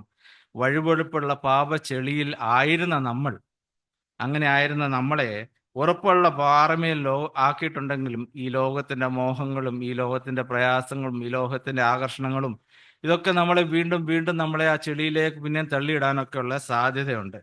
അതുകൊണ്ടാണ് പറയുന്നത് നമ്മൾ ഉറപ്പുള്ള പാറമേൽ തന്നെ നിൽക്കണം. സാധ്യത ഉള്ളതുകൊണ്ട് തന്നെ അങ്ങനെ പറയുന്നത്. നമ്മുടെ കഴിഞ്ഞ കാലത്ത് ജീവിതത്തിൽ നമ്മൾ പറഞ്ഞ വചനം പോലെ അതിക്രമങ്ങളാലും പാപങ്ങളാലും ഒക്കെ നമ്മൾ മരിച്ചു കിടന്ന നമ്മളെ, ദൈവത്തിൽ നിന്ന് അകന്നിരുന്ന നമ്മളെ, ഒന്നുമല്ലാത്തതായിരുന്ന പാപികളും ദോഷികളുമായിരുന്ന നമ്മളെ, ദൈവത്തിന്റെ കരുണയ്ക്കും യോഗ്യതയില്ലായിരുന്ന നമ്മളെ കർത്താവിന്റെ ക്രൂശ് മരണത്താൽ ദൈവത്തിന്റെ അദമ്യമായ സ്നേഹം നിമിത്തം നമ്മളെ വീണ്ടെടുത്ത് ദൈവത്തിന്റെ മക്കൾ എന്നുള്ള പദവിയിലേക്ക് നമ്മളെ ആക്കിയിട്ടുണ്ടെങ്കിൽ അവിടെ നമ്മളെ നിർത്തിയിരിക്കുമ്പോൾ അവിടെ നമ്മൾ നിൽക്കണം. അല്ലാതെ നമ്മൾ മറ്റു ചിന്തകളിലുമായിട്ട് മുന്നോട്ട് പോയാൽ നമ്മൾ അവിടെ നിന്ന് പുറത്ത് പിന്നെയും പിന്മാറ്റത്തിന്റെ അവസ്ഥയിലേക്ക് പോകാനും പുറമെ വരാനൊക്കെയുള്ള സാധ്യതയുണ്ടെന്നാണ് പറയുന്നത്. നമുക്കിനി വചനത്തിലേക്ക് തിരിച്ചു വരാം. ആ വചനത്തിന്റെ ബാക്കി ഒന്ന് വായിച്ച് ഒഴുകി പോകാൻ അല്ല, അധികം പോകാതിരിക്കേണ്ടതിന് കേട്ടത് അധികം ശ്രദ്ധയോടെ കരുതിക്കൊള്ളുവാൻ ആവശ്യമാകുന്നു. എന്താണ് ഈ കേട്ടത്? നമ്മൾ കേട്ടത് എന്താണ്? നാം കേട്ടത് ദൈവവചനമാണ്. ഈ 1-ാം അധ്യായത്തിൽ നിന്നാണല്ലോ തുടങ്ങിയിരിക്കുന്നത്. 1-ാം അധ്യായത്തിന്റെ ആദ്യത്തെ 2 വാക്യങ്ങൾ വായിച്ചാൽ നമുക്കത് മനസ്സിലാവും. ആദ്യം വായിച്ചേ. ദൈവം പണ്ട് ഭാഗമായിട്ടും വിവിധമായിട്ടും പ്രവചകന്മാർ മുഖാന്തരം പിതാക്കന്മാർ അരുളി ചെയ്തിട്ടും ഇത് അന്ത്യകാലത്ത് പുത്രൻ മുഖാന്തരം നമ്മോട് അരുളി ചെയ്തിരിക്കുന്നു. അവനെ താൻ സകലത്തിനും അവകാശിയാക്കി വെച്ചു. അവൻ മുഖാന്തരം ലോകത്തെയും ഉണ്ടാക്കി. മതി. ദൈവം പണ്ട് ഭാഗമായിട്ട്, അതായത് പലപ്പോഴായിട്ട് ദൂതന്മാർ മുഖാന്തരം പിതാക്കന്മാർക്ക്, അതായത് നമ്മുടെ പൂർവികർക്ക് നൽകിയിട്ടുള്ള വചനം, അതാണ് ആ വചനമാണ് നമ്മൾ കേട്ടത്, മറ്റുള്ളവരിൽ നിന്ന് നമ്മൾ കേട്ടത്. ഈ അന്ത്യകാലത്ത് അത് പിന്നെ ആ ഭാഗത്തേക്ക് പിന്നെ വരാം. ജ്ഞാനിയായ ശലോമോൻ രാജാവ് തൻ്റെ പിതാവ് ദാവീദിനുണ്ടായ പ്രയാസങ്ങളും പ്രതിസന്ധികളും അതിനുശേഷം ദൈവം അവനെ വിടുവിച്ചപ്പോൾ പറഞ്ഞ കാര്യം ഒരു സദൃശവാക്യങ്ങൾ പറഞ്ഞിട്ടുണ്ട്. സദൃശവാക്യങ്ങൾ 18:10 വായിക്കുന്നത് എന്താ വെച്ചാൽ, യഹോവയുടെ നാമം ബലമുള്ള ഗോപുരം, നീതിമാൻ അതിലേക്ക് ഓടിച്ചെന്ന് അഭയം പ്രാപിക്കുന്നു. ഈ ലോകത്ത് നമുക്ക് ഓടിച്ചെന്ന് അഭയം പ്രാപിക്കാൻ വേറെ ഒന്നുമില്ല. ആ ഒരു നമുക്ക് ഒളിക്കാൻ ഒരു സ്ഥലവുമില്ല. ഒരു സന്നിധിയിൽ നമുക്ക് ഓടി അണയാനില്ല. ഒരേ രക്ഷപ്പെടുകയാണെങ്കിൽ ഒരേ ഒരിടയേ ഉള്ളൂ. വചനം അതാ പറയുന്നത്, ദൈവത്തിന്റെ യേശു കർത്താവിന്റെ നാമത്തിന് മാത്രമേ കഴിയൂ. ആ നാമമല്ലാതെ ആകാശത്തിന് കീഴെ ഭൂമിക്ക് മീതെ മറ്റൊരു നാമവും ഇല്ലെന്നാ വചനം പറയുന്നത്. അങ്ങനെയല്ലേ പറയുന്നത്? അപ്പൊ നമുക്ക് പ്രിയമുള്ളവരെ, ഈ ദൈവവചനത്തിൽ മാത്രം വിശ്വസിച്ച് അത് മനസ്സിലാക്കി അതിനനുസരിച്ച് ജീവിച്ചാൽ മാത്രമേ ഈ ജീവിതത്തിൽ നമുക്ക് എന്തെങ്കിലും പ്രയോജനം ഉണ്ടാകും. രക്ഷയിലേക്ക് നമിക്കുന്ന ഈ വചനം പറയുന്നത് ആത്മാവിന്റെ വാളാണെന്ന് എഫേസ്യർക്ക് എഴുതിയ ലേഖനത്തിൽ അങ്ങനെയാ പറയുന്നത്. ഈ എബ്രായർക്ക് എഴുതിയ ലേഖനത്തിൽ തന്നെ പറയുന്നുണ്ട് ഇരുവായ്ത്തൊലയുള്ള വാളാണെന്ന്. ഈ വചനം ശുദ്ധീകരിക്കുന്നതാണ്, ഈ വചനം നമ്മളെ വിടുവിക്കുന്നതാണ്, ഈ വചനം നമ്മളെ സൗഖ്യമാക്കുന്നതാണ്. ഈ വചനം അങ്ങനെയുള്ള ഈ വചനത്തിന്റെ ശക്തി അറിയണമെങ്കിൽ ഞാൻ അനുഭവിച്ചിട്ടുള്ളതാ. പണ്ട് ഈ പാപത്തിന്റെ അനുഭവത്തിലേക്ക് വീണുപോയ, അല്ലെങ്കിൽ ഇരുളിന്റെ അനുഭവത്തിലേക്ക് വീണുപോയ അനേക ആത്മാക്കളെ ഈ വചനം വിടുവിച്ചിട്ടുണ്ട്. നമുക്കൊക്കെ ഇവിടെ ഇരിക്കുന്നവർക്ക് പലർക്കും അനുഭവം കാണും. കാരണം നമ്മുടെ ഈ ശരീരം നമ്മൾ വചനധ്യാനത്തിലൂടെ അങ്ങനെയൊക്കെ അവസ്ഥയിലൂടെ കടന്നുപോയവര് വചനധ്യാനത്തിലൂടെ തങ്ങളുടെ ഹൃദയങ്ങളെ കീറി മുറിച്ച് വെടിപ്പാക്കി ശുദ്ധീകരിച്ച് ജീവിതത്തെ മുന്നോട്ട് കൊണ്ടുപോകുമ്പോൾ അത് ഏറ്റവും ശുദ്ധിയുള്ളതാക്കി തീർക്കാൻ ഈ വചനത്തിന് കഴിയും, ദൈവത്തിന്റെ വചനത്തിന് കഴിയും. അത് യാതൊരു സംശയമില്ല. അതൊക്കെ നമ്മുടെ പലരുടെയും ജീവിത അനുഭവമായിരിക്കും. ഞാൻ എൻ്റെ ചെറുപ്പത്തിൽ ഞാൻ അനുഭവിച്ചിട്ടുള്ള ഒരു കാര്യം ഞാൻ ഇവിടെ ജസ്റ്റ് പറഞ്ഞു പോവാം. ഇൻഡോ ആഫ്രിക്കൻ എഡ്യൂക്കേഷൻ പാർട്ട്ണർഷിപ്പിന്റെ ഭാഗമായിട്ട് അനേകം ആഫ്രിക്കൻ സ്റ്റുഡൻസ് നമ്മുടെ ഇന്ത്യയിലെ പല യൂണിവേഴ്സിറ്റിയിലും പഠിക്കുന്നുണ്ട്. ഉപരിപഠനത്തിനായിട്ട് ഡിഗ്രിയും പോസ്റ്റ് ഗ്രാജുവേഷനും ഒക്കെ ചെയ്യുന്നുണ്ട്. അങ്ങനെ ഞാൻ പോസ്റ്റ് ഗ്രാജുവേഷൻ ചെയ്ത കാലിക്കറ്റ് യൂണിവേഴ്സിറ്റിയിലും ഇതിൻ്റെ ഭാഗമായിട്ട് വരുന്ന. അവിടെ ഞങ്ങളുടെ ക്ലാസ് ഞങ്ങൾ 18 പേരിൽ 3 പേര് ആഫ്രിക്കക്കാരായിരുന്നു. അങ്ങനെ ആ യൂണിവേഴ്സിറ്റിയിൽ 10-50 പേരെങ്കിലും കാണും. ഇവരൊക്കെ എല്ലാം ഞങ്ങളൊക്കെ 10,000 1,500 രൂപ കൊണ്ട് ഒരു മാസം ഹോസ്റ്റൽ ഫീസും ഹോസ്റ്റൽ ഫീസ് ഇല്ല, മെസ് ഫീസും എല്ലാം കൂടെ കഴിഞ്ഞു പോകുമ്പം ഇവർക്കൊക്കെ ഡോളറിലാണ് കാശ് വരുന്നത്. ഒത്തിരി പൈസ വരും. 25,000 മുതൽ 50,000 രൂപ വരെയൊക്കെ കിട്ടും ഓരോരുത്തർക്ക്. ഈ ആഫ്രിക്കയിലുള്ള നല്ല കുട്ടികൾ, അതായത് വിദ്യാഭ്യാസത്തിൽ നല്ലതായിട്ട് ചെയ്യുന്ന കുട്ടികളെ ഉപരിപഠനത്തിനായിട്ട് അവിടെ സാഹചര്യം ഇല്ലാത്തതുകൊണ്ട് അന്നത്തെ കാലത്ത് ഇന്ത്യയിലേക്ക് കൊണ്ടുവരുന്നതാണ്. പക്ഷെ വരുന്നതൊക്കെ നല്ല പണക്കാരുടെ മക്കളല്ല, നല്ല സ്വാധീനമുള്ളവരുടെ മക്കളാണ് വരുന്നതല്ലോ. എൻ്റെ ക്ലാസ്സിൽ 3 പേരുണ്ടായിരുന്നു. 3 പേരിൽ ഒരാൾ നൈജീരിയയുടെ അതിനു മുമ്പിലത്തെ പ്രസിഡന്റിന്റെ അനന്തരവനാണ്. വേറൊരുത്തൻ സുഡാനിലെ നമ്മുടെ നാട്ടിലെ ബാറ്റ എന്ന് പറഞ്ഞാൽ അവിടെ സാറ്റയുടെ സിഇഒയാ അപ്പൻ. ഇപ്പം 3ാമത് ഒരു പെൺകുട്ടിയായിരുന്നു, മേരി എന്ന് പറഞ്ഞ്. മേരിയുടെ മദർ അവിടുത്തെ നൈജീരിയയിലെ ഒരു യൂണിവേഴ്സിറ്റിയുടെ വൈസ് ചാൻസലർ. ഇങ്ങനെയൊക്കെ ഉന്നത നിലയിലുള്ളവരുടെ മക്കളായി കൂടുതലും വരുന്നത്. ഞങ്ങളുടെ ക്ലാസ്സിലും അങ്ങനെ തന്നെയായിരുന്നു. ഇതിൽ ഒരാള് വളരെ അവർ ജീവിതം എന്ന് പറഞ്ഞാൽ ഈ പണവും പ്രതാപവും എല്ലാം കൊണ്ട് ഏറ്റവും നശിച്ച തരത്തിലുള്ള ഒരു ജീവിതം. ഞങ്ങളൊന്നും അടുത്ത് പോകത്തുകൂടിയില്ലായിരുന്നു. ഇത്ര മോശപ്പെട്ട, ഇവിടെ വിവരിക്കാൻ പറ്റാത്ത പോലെ മോശപ്പെട്ട ഒരു ജീവിതം നയിച്ചുകൊണ്ടിരുന്ന വ്യക്തിയാണ്. ഒരു 6 മാസം ഞങ്ങളുടെ ഒരു സെമസ്റ്റർ കഴിഞ്ഞപ്പം അവന് എങ്ങോട്ടോ പോയി. 2 ആഴ്ച. ഇവർക്കിടയ്ക്ക് ഭയങ്കര നെറ്റ്വർക്കാണ് എന്ന് പറഞ്ഞാൽ എപ്പോഴും ഇവർക്ക് ഗസ്റ്റ് ഉണ്ട്. ഇന്ത്യ ഒട്ടാകെ ഇവരുടെ സുഹൃത്ത് ഇങ്ങനെ പഠിക്കുന്ന പിള്ളേരുണ്ട്. ഡിഗ്രി മുതൽ. ഇവനാണെങ്കിൽ ഡിഗ്രിക്ക് ഇവിടെ ഹൈദരാബാദിലാണ് പഠിച്ചത്. അപ്പോൾ 2 ആഴ്ചത്തേക്ക് ആളെ കണ്ടില്ല. പിന്നെ തിരിച്ചു വന്നപ്പോഴത്തേക്ക് ഭയങ്കര മാറ്റം. പിന്നെ മാറ്റം എന്ന് പറഞ്ഞാൽ ഒരിക്കലും വിശ്വസിക്കരുത്. 2 ആഴ്ച കൊണ്ട് എന്ത് വന്ന മാറ്റം സ്ലോലിയാണ് വന്നു കഴിഞ്ഞിട്ട്. പക്ഷെ മാറ്റം ഞങ്ങൾ വന്നപ്പോൾ തന്നെ കണ്ടു തുടങ്ങി. ഭയങ്കര മാറ്റം. കുറച്ച് നാളുകൊണ്ട് പുള്ളി ആകെ മാറി. പിന്നെ ശരിക്കും പറഞ്ഞാൽ ആദ്യം ഞങ്ങൾക്ക് അവൻ്റെ സ്വഭാവം കാരണം അങ്ങോട്ട് അടുക്കത്തില്ലായിരുന്നു. പിന്നെ ഞങ്ങൾക്ക് അടുക്കാൻ പ്രയാസം. എന്ന് വെച്ചാൽ നമ്മളൊരു വളരെ സെക്യുലർ ഒരു ചിന്താഗതിയുമായിട്ടൊക്കെ നടക്കുന്ന കാലത്ത് ഈ കക്ഷി ടീച്ചേഴ്സിനോടും ക്ലാസ് ഇരുന്ന് പ്രൈസ് ദി ലോർഡ്, ദൈവത്തിന് ഈ രീതിയിലാണ് സംസാരം. വാ തുറന്നാൽ ഇത് മാത്രം, സുവിശേഷം മാത്രമേ ഉള്ളൂ പുള്ളിക്ക് പറയാൻ. നമുക്കിത് വളരെ കോളേജിലും ക്ലാസ്സിലൊക്കെ ഇരിക്കും, നമുക്കിതൊരു അരോചകമായിട്ടൊക്കെ തോന്നും. എപ്പോഴും എന്തെങ്കിലും പുള്ളി ഇങ്ങനെ ആലോചിച്ചിരിക്കും. നമ്മൾ എന്തെങ്കിലും സംസാരിക്കാൻ ചെന്ന് കഴിഞ്ഞാൽ ഉടനെ എന്തെങ്കിലും ദൈവവചനം എടുത്തിട്ടാണ് പുള്ളി സംസാരിക്കുന്നത്. വളരെ ശാന്തനും സൗമ്യനുമായി. ഇത്രത്തോളം നമുക്ക് ഒരു വിധത്തിലും പ്രകോപിപ്പിക്കാൻ പറ്റാത്ത പോലെ. കൂട്ടുകാരൊക്കെ ശ്രമിക്കും അവനെ പ്രകോപിപ്പിക്കാൻ. ഒരു വിധത്തിലും അവൻ ചിരിച്ചുകൊണ്ടിരിക്കുന്നതല്ലാതെ ഒരു വിധത്തിലും പ്രകോപിപ്പിക്കാൻ പറ്റാത്ത പോലെ ഒരു സംഭവം. എങ്ങനെ വന്നെന്ന് ചോദിച്ചാൽ അറിയില്ല. അന്ന് നമ്മളതിനെക്കുറിച്ച് കൂടുതലൊന്ന് ചുമ്മാ ചോദിക്കും. അപ്പം ഒന്ന് പുഞ്ചിരിച്ചു, നല്ലൊരു പുഞ്ചിരിയാണ്. പുഞ്ചിരിച്ചു പോകുന്നതല്ലാതെ കക്ഷി പറയത്തില്ല എന്താ സംഭവിച്ചതെന്നുള്ളത്. എന്തോ സംഭവിച്ചിട്ടുണ്ട്. അവൻ ഈ 2 ആഴ്ചക്കാലം എവിടെയോ പോയി തിരിച്ചു വന്നപ്പോൾ എവിടെയാണെന്നറിയില്ല, തിരിച്ചു വന്നപ്പോൾ വന്ന മാറ്റമാണ്. ഏതെങ്കിലും കൂട്ടായ്മയിൽ ചെന്ന് കാണണം, അല്ലെങ്കിൽ ആരെങ്കിലും ഉപദേശിച്ച് കാണണം, എന്തോന്നറിയില്ല. വലിയ മാറ്റം 2 ആഴ്ചക്കുള്ളിൽ തന്നെ വന്നു. അത് കഴിഞ്ഞ് 1-2 മാസത്തിനിടയ്ക്ക് പുള്ളി ആകെ മാറിപ്പോയി. പിന്നെ തിരിച്ചറിയാൻ കഴിയാത്ത വിധം മാറിപ്പോയി. അങ്ങനെ എന്നിട്ടും ആ കക്ഷി അവരുടെ ഇടയിൽ, അതായത് ഇവര് ഹോസ്റ്റലിൽ താമസിക്കത്തില്ല. ഇവര് 10, 50, 60 പേരോടുള്ളതിൽ 5-6 പേരേ ഉള്ളൂ ഹോസ്റ്റലിൽ. ബാക്കി എല്ലാവരും അവർ വെളിയിൽ വീടെടുത്ത് അവർ താമസിക്കുന്നത്. അവരുടെ സ്വാതന്ത്ര്യം അവർക്ക് അവിടെയല്ലേ കിട്ടും. ഇവൻ അവിടുന്ന് താമസം മാറ്റിയില്ല, അവരുടെ ഇടയിൽ താമസിച്ചു. എന്നിട്ട് അപ്പോൾ ഒരിക്കൽ ഞാൻ ചോദിച്ചു, ഇങ്ങനെ നിങ്ങൾ എന്തിനാ ഇവിടുന്ന് ഇവരുടെ അവിടെ പിന്നെയും താമസിക്കാൻ? പറഞ്ഞു, ഞാൻ അവിടുന്ന് പോയാലെങ്ങനെ? ഞാൻ അവിടെ എന്നെ കൊണ്ട് ദൈവത്തിനൊരു ഉദ്ദേശമുണ്ട്. അന്ന് എനിക്കിത് മനസ്സിലായില്ല. എന്നെ കൊണ്ടൊരു ദൈവത്തിനൊരു ഉദ്ദേശമുണ്ട്, അതാ ഞാൻ അവിടെ അങ്ങ് താമസിക്കുന്നതെന്ന് പറഞ്ഞു. അവരുടെ ഇടയ്ക്ക് താമസിക്കുന്നതിന് ദൈവത്തിനൊരു ഉദ്ദേശമുണ്ട് എന്നെ കൊണ്ട്.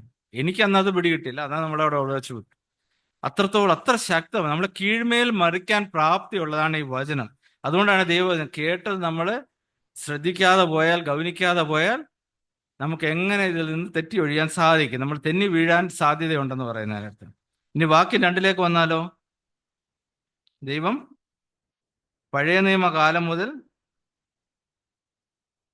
അല്ല, 2ാമത്തെ വാക്യത്തിൽ ദൂതന്മാർ മുഖാന്തരം അരുളി ചെയ്ത വചനം ന്യായമായ പ്രതിഫലം ലഭിക്കുകയും ചെയ്തു. ഓക്കെ, ദൂതന്മാർ മുഖാന്തരം അരുളി ചെയ്ത വചനം സ്ഥിരമായിരിക്കുകയും, അതായത് അല്ലേ, വചനം നമുക്ക് ഈ വചനം എല്ലാം സ്ഥിരമാണ്. ഇത് മാറ്റമില്ലാത്ത വചനമാണ്, ഒരു തെറ്റും പറ്റാത്ത സ്ഥിരമായുള്ള വചനമാണ്. അങ്ങനെയല്ലേ നമ്മുടെ വചനം പറയുന്നത്. അത് യെശയ്യാവ് 40 പറയുന്നത്, പുല്ലുണങ്ങുന്നു, പൂ വാടുന്നു, നമ്മുടെ ദൈവത്തിന്റെ വചനമോ എന്നേക്കും നിലനിൽക്കുമെന്നാണ് പറയുന്നത്. മത്തായിയുടെ സുവിശേഷം 24:35 പറയുന്നത്, ആകാശവും ഭൂമിയും ഒഴിഞ്ഞു പോകും, എൻ്റെ വചനമോ ഒഴിഞ്ഞു പോകുകയില്ല എന്നാണ് പറയുന്നത്. അപ്പോൾ ഈ 2-ാം വാക്യ തുടക്കം അതാ പറയുന്നത്. ദൂതന്മാർ മുഖാന്തരം നമുക്ക് ലഭിച്ച വചനം, സ്ഥിരമുള്ള ആ വചനം.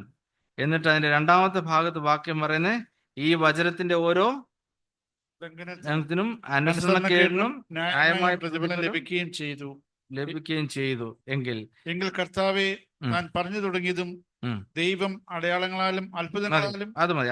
പിന്നെ നമുക്ക് പഴയ നിയമകാലത്ത് ദൂതന്മാർ മുഖാന്തരം, പ്രവാചകന്മാർ മുഖാന്തരം ദൈവം അരുളി ചെയ്ത കാര്യങ്ങളൊക്കെ കേൾക്കാതെ സ്ഥിരമായി നിലനിൽക്കുന്ന ദൈവവിശ്വാസ വചനം കേട്ടിട്ടും അനുസരിക്കാതെ ജീവിച്ചപ്പോൾ ഉണ്ടായ ശിക്ഷാവിധിയെക്കുറിച്ച് നമ്മൾ പലതും വചനത്തിൽ കേട്ടിട്ടുണ്ട്, നമ്മൾ പലപ്പോഴും ധ്യാനിച്ചിട്ടുണ്ട്.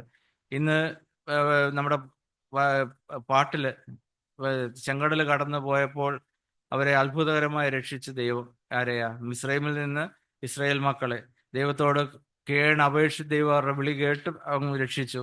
അത് കഴിഞ്ഞ് എന്തൊക്കെയാ അവർക്ക് അവരുടെ ദൂതൻ വിട്ട് അവർക്ക് വഴികാട്ടിയായ ദൈവം തന്നെ മുമ്പിൽ നടന്നു.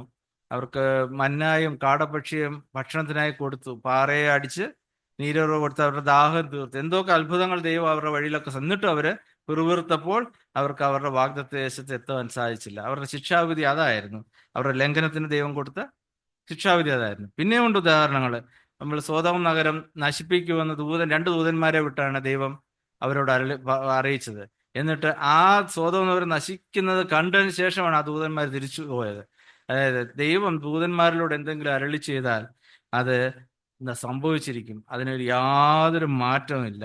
അതാ പറയുന്നത്, നമുക്ക് ദൈവവചനം, ഈ വചനം നമുക്ക് ദൂതന്മാരുടെ പ്രവാചകന്മാരുടെ ദൈവാത്മാവിൽ നമുക്ക് ലഭിച്ച വചനമാണ്.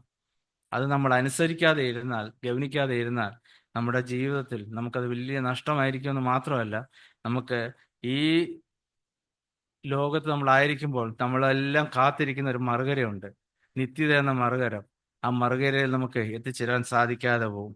അതാണ് ഈ വചനത്തിന്റെ ഒരു പ്രത്യേകത. ഇനി പഴയ നിയമ കാലത്ത് ഈ വചനത്തിന്റെ ഓരോ ലംഘനത്തിനും അനുസരണക്കേടിനും പ്രതിഫലം നൽകിയെങ്കിൽ, എന്നിട്ട് 3-ാം വാക്യത്തിൽ എന്താ പറയുന്നത്?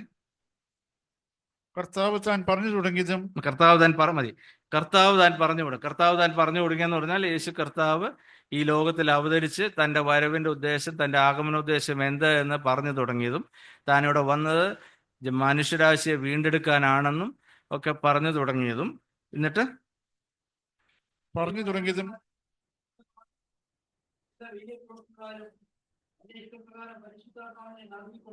അതെ, അങ്ങനെ കർത്താവ് പറഞ്ഞു തുടങ്ങി. തൻ്റെ വരവിൻ്റെ ഉദ്ദേശം കർത്താവ് പറഞ്ഞു തുടങ്ങി. ഒരു മനുഷ്യൻ നമ്മളോട് വന്ന് സംസാരിച്ച്, ഞാൻ വന്നത് നിങ്ങളെ വീണ്ടെടുക്കാനാണ്, ഇതിനൊക്കെയാണെന്ന് പറയുമ്പോൾ നമുക്ക് മനുഷ്യരായ നമുക്ക് നമ്മുടെ ബലഹീനതയിൽ അത് വിശ്വസിക്കാൻ ബുദ്ധിമുട്ടുണ്ടാവും. അതിനുവേണ്ടിയാണ് ദൈവം അടയാളങ്ങളാലും അത്ഭുതങ്ങളാലും കർത്താവിൻ്റെ ഈ വരവിനെയും ആഗമനോദ്ദേശത്തെയും കർത്താവ് പറഞ്ഞതിനെയും ഒക്കെ സാക്ഷിയായിട്ട് നിന്നതെന്നാണ് അവിടെ പറഞ്ഞിരിക്കുന്നത്. എത്രയോ അത്ഭുതങ്ങളും അടയാളങ്ങളുമാണ് ഇത് യേശു കർത്താവ് ഈ ലോകത്ത് ചെയ്തത്. കാനാവിലെ കല്യാണം മുതൽ ഇങ്ങോട്ട് നോക്കിയാൽ എത്രയോ അത്ഭുതങ്ങൾ, എത്രയോ പേരെ സൗഖ്യമാക്കി. അതിലൂടെ എത്രയോ പേർ ദൈവത്തിലേക്ക്, കർത്താവിലേക്ക് ആകർഷനായി പിന്നെയും കർത്താവിൻ്റെ പുറകെ പോയി. അപ്പം ഈ അടയാളങ്ങൾ, അത്ഭുതങ്ങളാണ് അന്നത്തെ കാലത്ത്. അതിന് മുൻപ് അവർക്കൊന്നും ഇല്ല സാക്ഷിയായിട്ട് നിൽക്കാൻ. നമുക്കാണെങ്കിൽ ഈ പുസ്തകമുണ്ട്, വേദപുസ്തകമുണ്ട്. അല്ലെങ്കിൽ കർത്താവിൻ്റെ വരവും കർത്താവിൻ്റെ ക്രൂശുമരണവും ക്രൂശീകരണവും മരണവും ഉയർത്തെഴുന്നേൽപ്പും സ്വർഗാരോഹണവും ഇതൊക്കെ ചരിത്രത്തിൻ്റെ താളുകളിലുണ്ട്. നമുക്കത് വിശ്വസിക്കാനുള്ള വക ഈ സത്യവേദ പുസ്തകത്തിലുണ്ട്. അന്നത്തെ കാലത്ത് അതൊന്നും ഇല്ലായിരുന്ന ഒരു കാലത്ത് ഒരു മനുഷ്യൻ വന്ന് പറയുമ്പോൾ അത് വിശ്വസിക്കാനൊക്കില്ല. അപ്പം അതിനുവേണ്ടി ആണ് ദൈവം സാക്ഷിയായിട്ട് നിന്നതാണ് കർത്താവിന് വേണ്ടി, കർത്താവിൻ്റെ ചെയ്ത അത്ഭുതങ്ങളിലും അടയാളങ്ങളിലൂടെ ഒക്കെ. പിന്നെ പരിശുദ്ധാത്മാവിനെ നൽകി. അതായത് ആരും ചോദിക്കാതെ തൻ്റെ സ്വന്തം ഇഷ്ടപ്രകാരം അങ്ങനെയല്ലേ അവിടെ പറഞ്ഞിരിക്കുന്നത്? തന്റെ ഇഷ്ടപ്രകാരം പരിശുദ്ധാത്മാവിനെ നൽകിക്കൊണ്ട് അതെ സാക്ഷി നിന്നതും കേട്ടവർ നമുക്ക് ഉറപ്പിച്ചു തന്നതുമായ ഇത്ര വലിയ രക്ഷ നാം ഗണ്യമാക്കാതെ പോയാൽ എങ്ങനെ തെറ്റി ഒഴിയും? അതെ, അതുകൊണ്ട് കേട്ട ദൈവം കണ്ടില്ല. ഓക്കെ, എങ്ങനെ തെറ്റി ഒഴിയും. അതെ. ഇനി 4-ാം വാക്യത്തിൽ തുടർന്ന് 4-ാം വാക്യത്തിൽ പറയുന്നത്, 4-ാം വാക്യത്തിന്റെ തുടക്കം നൽകി സാക്ഷി നിന്നുകൊണ്ട് കേട്ടവർ നമുക്ക് ഉറപ്പിച്ചു തന്നതുമായ. അപ്പൊ കേട്ടവർ ആരാണ്? കേട്ടത് നമ്മൾ കേട്ടു, ദൈവവചനം. ഈ കേട്ടവർ ആരാ? കേട്ടവർ യേശു കർത്താവിന്റെ ശിഷ്യന്മാരും യേശു കർത്താവിന്റെ അപ്പോസ്തലന്മാരുമാണ്. യേശു കർത്താവ് നമ്മളെ പഠിപ്പിച്ചത് ശിഷ്യന്മാരിലൂടെ അല്ലേ? അവരെ പഠിപ്പിച്ചത് നമുക്ക് സ്ഥിരീകരിച്ച് തന്നത്, അല്ലെങ്കിൽ നമുക്ക് വിശദീകരിച്ച് തന്നത് അപ്പോസ്തലന്മാരിലൂടെ തന്നത്. അപ്പം കേട്ടത് അപ്പോസ്തലന്മാരിലൂടെയും ശിഷ്യന്മാരിലൂടെയും നമുക്ക് ഉറപ്പിച്ചു തന്നതായ ആ രക്ഷ നമ്മൾ ഗണ്യമാക്കാതെ പോയാൽ നമ്മൾ എങ്ങനെ രക്ഷപ്പെടുമെന്നാണ് ആ വചനം അവിടെ പറഞ്ഞു നിർത്തുന്നത്. എങ്ങനെ നമ്മൾ തെറ്റി ഒഴിയുമെന്ന്, അതായത് ശിക്ഷാവിധിയിൽ നിന്ന് നമ്മൾ എങ്ങനെ തെന്നി മാറും, എങ്ങനെ നമ്മൾ തെറ്റി ഒഴിയുമെന്നാണ് വചനം പറയപ്പെട്ടത്. കേട്ടവരാരെന്ന് മനസ്സിലായി. റോമർക്ക് എഴുതിയ ലേഖനം 8-ാം അധ്യായത്തിന്റെ 1-ാം വാക്യത്തിൽ പറയുന്നത് എന്താന്ന് വെച്ചാല്, ഇപ്പോൾ ക്രിസ്തു യേശുവിലുള്ളവർക്ക് ഒരു ശിക്ഷാവിധിയും ഇല്ല എന്നാ പറയുന്നത്. ഈ വചനം പറയുന്നത് എന്താണ്? ദൈവം ദൂതന്മാർ മുഖാന്തരയും പ്രവാചകന്മാർ മുഖാന്തരം പിതാക്കന്മാർക്ക് തന്ന വചനം കേൾക്കാതെ പോയവർക്ക് ഉണ്ടായ ശിക്ഷാവിധിയിലും എത്രയോ ഭയാനകമായിരിക്കും ക്രിസ്തുവേശു നമ്മുടെ വന്ന് പറഞ്ഞ കാര്യങ്ങൾ വിശ്വസിക്കാതെ, ക്രിസ്തുവേശുവിലൂടെ നമുക്ക് ലഭിച്ച ആ ആത്യന്തികമായ വെളിപ്പാട് വിശ്വസിക്കാതെ ജീവിക്കുന്ന, അല്ലെങ്കിൽ അതിനനുസരിച്ച് ജീവിക്കാത്തവർക്കുണ്ടാകാൻ പോകുന്നതെന്നാണ് അവിടെ പറഞ്ഞിരിക്കുന്നത്. അങ്ങനെയാണെങ്കിൽ ആ വലിയ രക്ഷ നമുക്ക് ഒന്ന് ആലോചിച്ച് നോക്ക്. ദൈവത്തിൽ ക്രിസ്തുവേശുവിലുള്ളവർക്ക് ഒരു ശിക്ഷാവിധിയും ഇല്ല എന്നുള്ളത് നമ്മൾ തെറ്റിദ്ധരിക്കരുത്. ക്രിസ്തുവേശുവിൽ നിലനിൽക്കുന്നവർക്കേ ഉള്ളൂ. ഒരിക്കലായിട്ട് നമുക്ക് തെറ്റിപ്പോകാനുള്ള സാധ്യതകൾ അനവധിയാണ്. അങ്ങനെ വരരുത് എന്ന ഒരു മുന്നറിയിപ്പാണ് ഇവിടെ തന്നിരിക്കുന്നത്. ഈ ലേഖനത്തിന്റെ മുമ്പ് നമ്മൾ ധ്യാനിച്ച മാതിരി ഈ ലേഖനത്തിന്റെ 1-ാം അധ്യായത്തിൽ നമ്മൾ പറയുന്നുണ്ട് യേശു ക്രിസ്തു ഏറ്റവും ശ്രേഷ്ഠനാണ്, ദൂതന്മാരിലും ശ്രേഷ്ഠനാണെന്നൊക്കെ പറഞ്ഞിട്ടാണ് ഇവിടെ ഇത് പറയുന്നത്. അപ്പോൾ ഒന്ന് ആലോചിച്ച് നോക്കണം. പഴയ നിയമകാലത്ത് ദൂതന്മാരിലൂടാണ് ദൈവം അവർക്ക് വചനം കൊടുത്തത്. എന്നാൽ ഇപ്പോൾ നമുക്ക് ലഭിച്ചിരിക്കുന്നത് കർത്താവായ യേശു ക്രിസ്തുവിലൂടെയാണ്.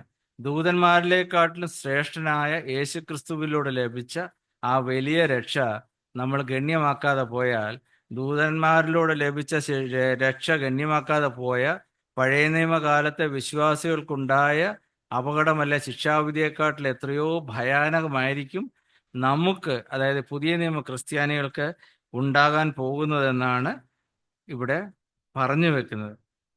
ഗൗരവത്തോടെ കണ്ടെങ്കിൽ മാത്രമേ, അതിനനുസരിച്ച് നമ്മൾ ജീവിച്ചെങ്കിൽ മാത്രമേ ആത്മീയ ജീവിതത്തിൽ നമുക്ക് വളരുവാൻ സാധിക്കുകയുള്ളൂ.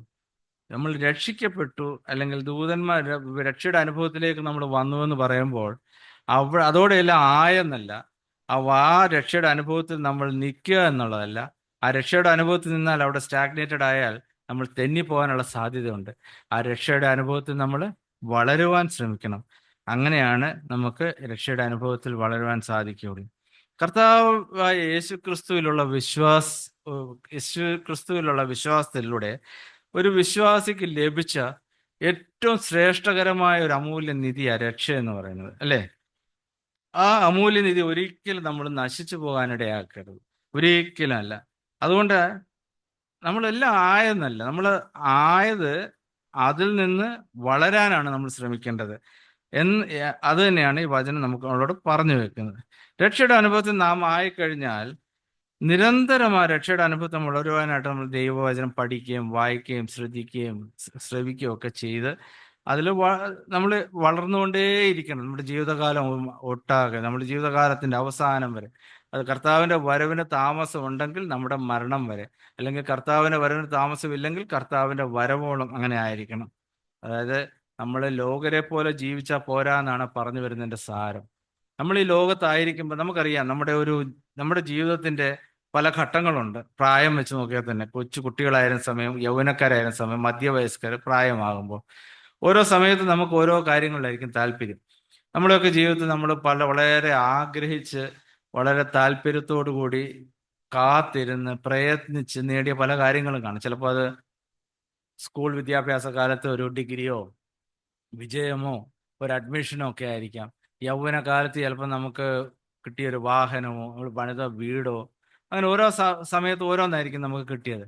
എന്നാൽ ഈ വളരെ ആഗ്രഹത്തോട് കാത്തിരുന്ന് അധ്വാനിച്ച് പ്രയത്നിച്ച് അങ്ങനെ ലഭിക്കുന്ന ദീർഘനാളത്തെ കാത്തിരിപ്പിന് ശേഷം ലഭിക്കുന്ന ഈ അമൂല്യ നിധി എന്ന് നമ്മൾ പറയുന്ന സാധനം കുറച്ച് കഴിയുമ്പോൾ മറ്റു വേറെ എന്തെങ്കിലും നമ്മൾ കാണുമ്പോൾ അത് ലഭിച്ചു കഴിയുമ്പോൾ നമുക്ക് അതിനോടുള്ള മോഹം കുറയും.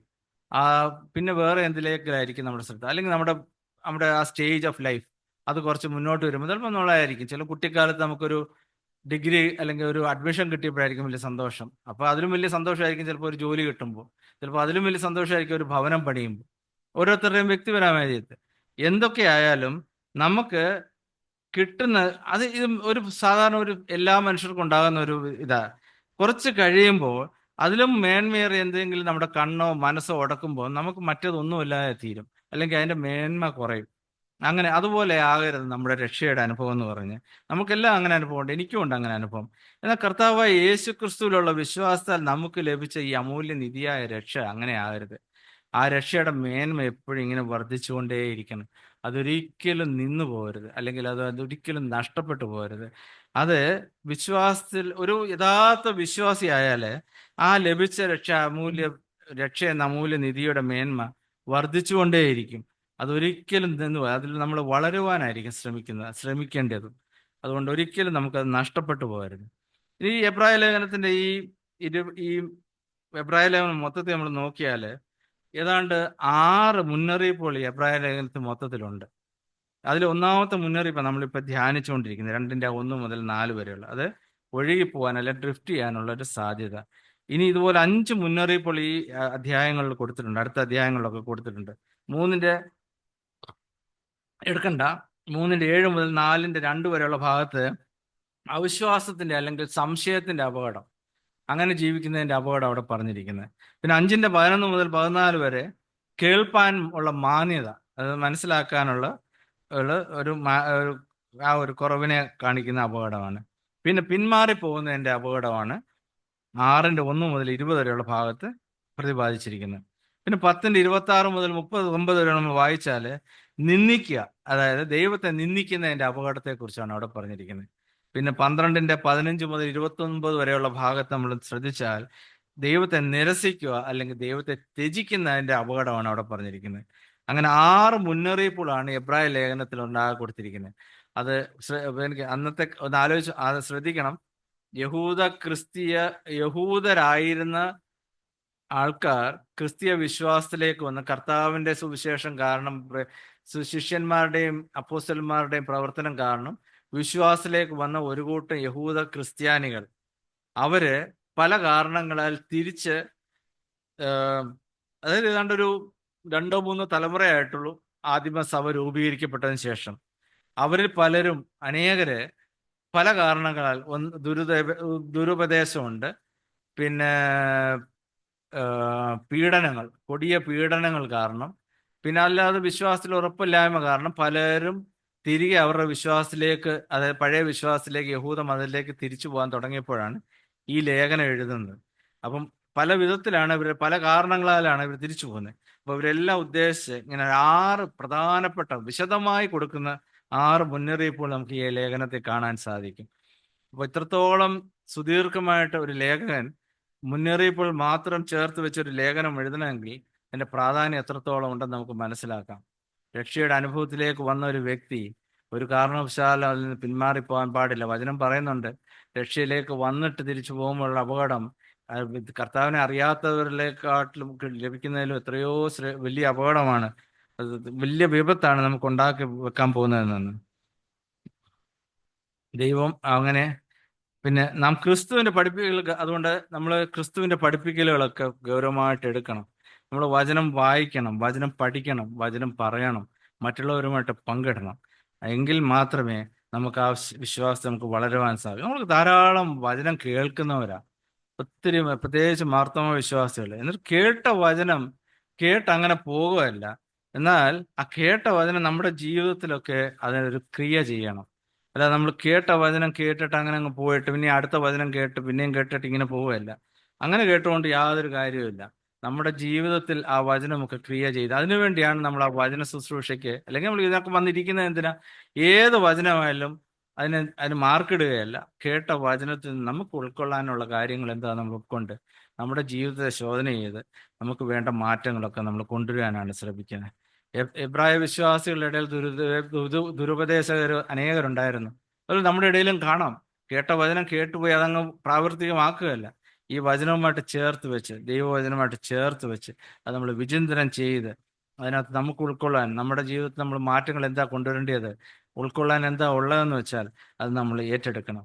ഒരിക്കൽ രക്ഷിക്കപ്പെട്ടതുകൊണ്ട് നമ്മൾ എന്നും ആയെന്നല്ല, ആ രക്ഷയുടെ അനുഭവത്തിൽ നമ്മൾ നിലനിൽക്കുകയും വളരുകയും ചെയ്യണം. അല്ലാതെ നമ്മൾ എല്ലാം ആയി എന്ന് ധരിച്ച് ജീവിതത്തെ മുന്നോട്ട് കൊണ്ടുപോവുകയല്ല ചെയ്യേണ്ടത്.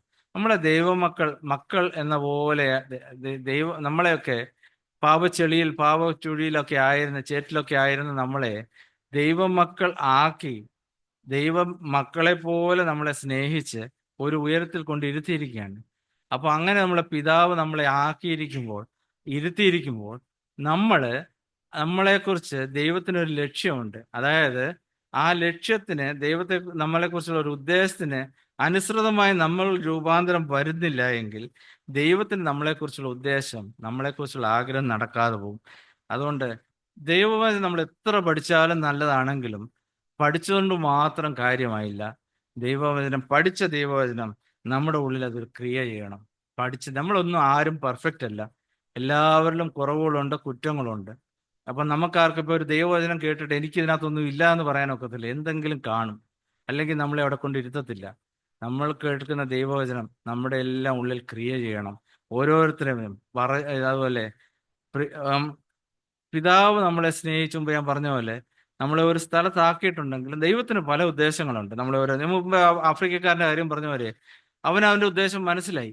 അവന് 10-30 പേര് താമസിക്കുന്ന ഒരു 3-4 വീടുകളെടുത്ത് അവർ അടുത്തെടുത്താ താമസിക്കുന്നത്. അവിടെ വേണ്ടാധീനങ്ങളില്ലാത്ത ഒന്നുമില്ല, എല്ലാം ഉണ്ട്. അവരുടെ ഇടയിൽ നിന്ന് ഇവന് വിശ്വാസത്തിലേക്ക് വന്ന് അവനെ ശരിക്കും ഒരു രൂപാന്തരം പ്രാപിച്ചു കഴിഞ്ഞിട്ട് അവനോടൊന്ന് മാറുന്നില്ല. നമ്മൾ പല വിശ്വാസികൾ അങ്ങനെയല്ല. ഇവിടെ നമ്മുടെ എത്രയോ വിശ്വാസികൾ വീണ്ടും ജനിച്ചു അല്ലെങ്കിൽ രക്ഷിക്കപ്പെട്ടു എന്ന് പറഞ്ഞിട്ട് അവർ വിട്ടുപോകും. അങ്ങനെയല്ല, നമ്മളെ ഒരിടത്ത് ആക്കിയിട്ടുണ്ടെങ്കിൽ, നമ്മളെ ഒരു ഇന്ത്യക്കാരനായിട്ട് അല്ലെങ്കിൽ ഒരു മലയാളിയായിട്ട് ജനിപ്പിച്ചിട്ടുണ്ടെങ്കിൽ, നമ്മളെ വിദേശത്ത് കൊണ്ട് ഇവിടെ ഈ മണ്ണിൽ കൊണ്ട് ആക്കിയിട്ടുണ്ടെങ്കിൽ അതിന് പിന്നിലൊക്കെ ദൈവത്തിനൊരു ഉദ്ദേശമുണ്ട്. അവിടെ നമ്മൾ ഒളിച്ചോടി പോവുകയല്ല. അവിടെ ആയിരിക്കുന്നിടത്ത് നമ്മുടെ വിശ്വാസത്തിനനുസരിച്ച് നമ്മൾക്ക് അറിയാവുന്ന കാര്യങ്ങൾ മറ്റുള്ളവരുമായിട്ട് പങ്കിടുക. ആഫ്രിക്കാരങ്ങ് ചെയ്ത മാതിരി അവരുടെ ഇടയിൽ തന്നെ അവൻ ജീവിച്ചു. അവൻ ആരെയൊക്കെ വിടുവിച്ചു എന്ന് എനിക്കറിയില്ല, കാര്യം എങ്കിലും അവരുടെ ഇടയിൽ തന്നെ ജീവിച്ച് അവന് മനസ്സിലായി അവനെ കൊണ്ട് ദൈവത്തിനുണ്ടായിരുന്ന ഉദ്ദേശം അതായിരുന്നെന്ന്. അതുകൊണ്ട് നമുക്കെല്ലാം നമ്മൾ ഇഷ്ടംപോലെ വചനം കേൾക്കുന്നവരാ.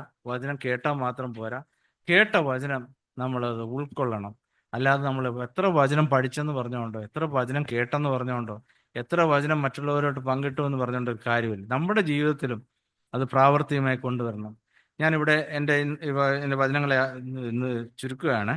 ഇനി പകൽക്കാലം നമുക്ക് ഒത്തൊരുമിച്ച് കർത്താവിൻ്റെ സന്നിധിയിൽ കടന്നു വരുവാൻ ദൈവം ഇടം നൽകുന്നല്ലോ. വചനവുമായിട്ട് നിങ്ങളുടെ മുമ്പിൽ നിൽപ്പാൻ എനിക്കൊരു അവസരം ഒരിക്കൽ കൂടി ഒരുക്കി തന്നല്ലോ. എല്ലാത്തിനുമായിട്ട് ദൈവത്തെ സ്തുതിക്കുന്നു.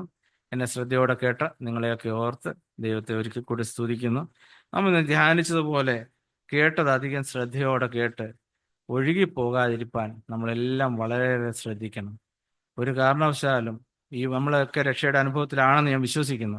ഈ അനുഭവത്തിലേക്ക് നമ്മൾ വന്നിട്ടുണ്ടെങ്കിൽ ആ അനുഭവത്തിൽ നമ്മൾ നിലനിൽക്കണം, വളരണം, നിത്യതയോളം അല്ലെങ്കിൽ കർത്താവിൻ്റെ വരവോളം വളരണം. എൻ്റെ വാക്കുകളെ ഞാനിവിടെ അവസാനിപ്പിക്കുന്നു.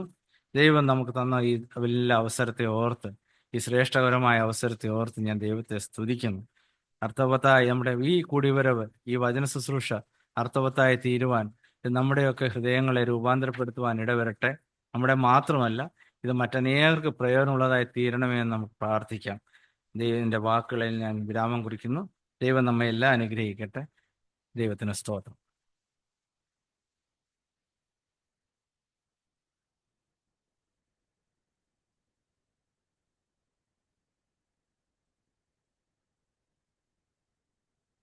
Price the Lord. പ്രാർത്ഥനയ്ക്കായി നമുക്ക് ഒരുങ്ങാം. ഹല്ലേലൂയ. നമ്മളെ കേൾപ്പിച്ച ശക്തമായ വചനത്തിനായി നമുക്ക് നന്ദിയോടെ സ്തോത്രം ചെയ്യാം. ഹല്ലേലൂയ. അതുകൊണ്ട് നാം വല്ലപ്പോഴും ഒഴുകിപ്പോകാതിരിക്കേണ്ടതിന് കേട്ടത് അധികം ശ്രദ്ധയോടെ കരുതിക്കൊള്ളണം. ഹല്ലേലൂയ. പ്രിയമക്കളെ, നമ്മുടെ ജീവിതത്തിൽ കേൾക്കുന്ന ഓരോ ദൈവവചനവും ഹല്ലേലൂയ അതിന് ഹല്ലേലൂയ ആഴമായ ഹല്ലേലൂയ വചനമാണ്, നമ്മെ ഉറപ്പിക്കുന്ന വചനമാണ്. ഹല്ലേലൂയ അത് നമ്മളെ ശക്തീകരിക്കുന്ന വചനമാണ്. ദൈവദൂതനേക്കാൾ ഹല്ലേലൂയ ശ്രേഷ്ഠനായ ദൈവമാണ് നമ്മുടെ ദൈവം. ഹല്ലേലൂയ അതുകൊണ്ട് ആ ദൈവത്തിൻ്റെ കരങ്ങളിൽ നമ്മളെ ഏൽപ്പിക്കാം. ക്രിസ്തുവേശുവിൽ ആയിരിക്കണം നമ്മുടെ ലക്ഷ്യം മുഴുവനും.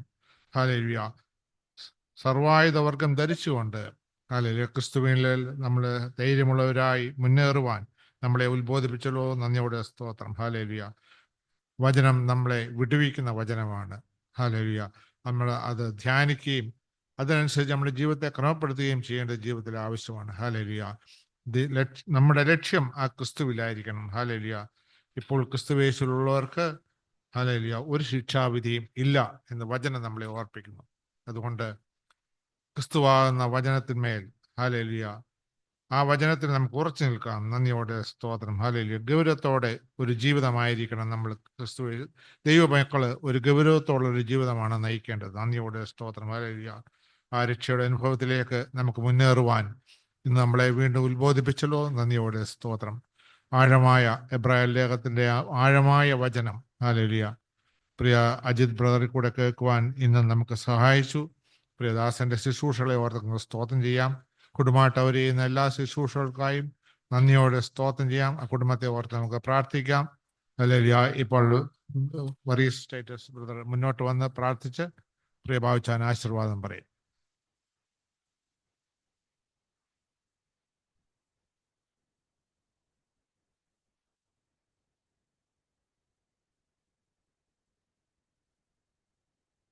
Hallelujah. There is therefore no condemnation for those who are in Christ Jesus. For anyone who is in Christ is a new creation. Old things are passed away. Behold, everything has become new. We have to build our life on the Word of God. The rock is the Word of God. So we have to meditate on the Word of God daily and spend our time in prayer so that we will grow more like Jesus. And we have to build our life on the rock and fellowship with our believers. Without fellowship, we cannot grow also. As a community, we have to grow. And we have to be the light of the world, salt of the earth. And I have hidden your word in my heart that I might not sin against thee.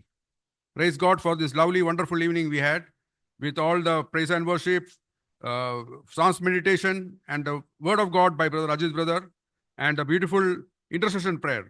We lift up them all to the throne of grace, where we obtain mercy and find grace to help in time of need. We pray for all our beloved elders and the organizers who are working hard for this prayer group. We bless them and their family and let them increase in the knowledge and power of word of God. And we pray that a mighty anointing be on this place, and the spirit of darkness be moved away, and the spirit of heaviness be lifted away. And the spirit that is in us is greater than the spirit outside. And let the Holy Spirit be on each one of us, and let us grow as witnesses. And the coming week, let us proclaim the word of God and bring a change to the place wherever we go, in our workplace, in our home, in our family life, wherever we are. Let us show Jesus to others, and let us preach the word of God to others. And as we go from here, let us go with joy, and we go with a renewed hope that you are with us and you will never leave us nor forsake us. We pray for all our special needs, and we come to the throne of grace where we obtain mercy and help in time of need. Amen. സ്വർഗസ്നായ ഞങ്ങളുടെ പിതാവേ, നിന്റെ നാമം പരിശുദ്ധമാക്കപ്പെടണമേ, നിന്റെ രാജ്യം വരണമേ, നിന്റെ ഇഷ്ടം സ്വർഗത്തിലെ പോലെ ഭൂമിയിലുമാകണമേ. ഞങ്ങൾക്ക് ആവശ്യമുള്ള ആഹാരം തരണമേ. ഞങ്ങളുടെ കാരോട് ഞങ്ങൾ ക്ഷമിച്ചിരിക്കുന്ന പോലെ കടങ്ങളും ദോഷം ഞങ്ങളോട് ക്ഷമിക്കണം.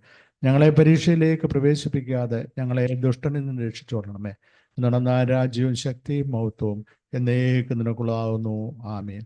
നമ്മുടെ കർത്താവായ യേശു ക്രിസ്തുവിന്റെ കൃപയും പിതാവായ ദൈവത്തിന്റെ സ്നേഹവും ആശ്വസിപ്പിക്കുന്ന പരിശുദ്ധാത്മാവിൻ്റെ സാന്നിധ്യവും കൂട്ടായ്മയും കർത്താവേ ഞങ്ങളെ കേൾപ്പിച്ച വചനത്തോടുകൂടിയും ഞങ്ങളെ കേട്ട വചനം ഉൾക്കൊണ്ടുകൊണ്ട് അത് ഞങ്ങളുടെ ജീവിതത്തിൽ നഷ്ടമായി പോകാതെ ഒഴുകിപ്പോകാതെ അതിനെ നിലനിർത്തിക്കൊണ്ട് ജീവിക്കുന്ന അനുഭവത്തോടുകൂടിയും വചനം ശുശ്രൂഷിച്ച് അവിടുത്തെ കർത്തദാസൻ്റെ ശുശ്രൂഷയോടും ഞങ്ങൾ അവിടുത്തെ സന്നദ്ധിയിൽ സമർപ്പിച്ച എല്ലാ പ്രാർത്ഥനാ വിഷയങ്ങളോടുകൂടിയും ഇന്ന് എന്നേക്ക് എപ്പോഴും ഉണ്ടായിരിക്കുമാറാകട്ടെ.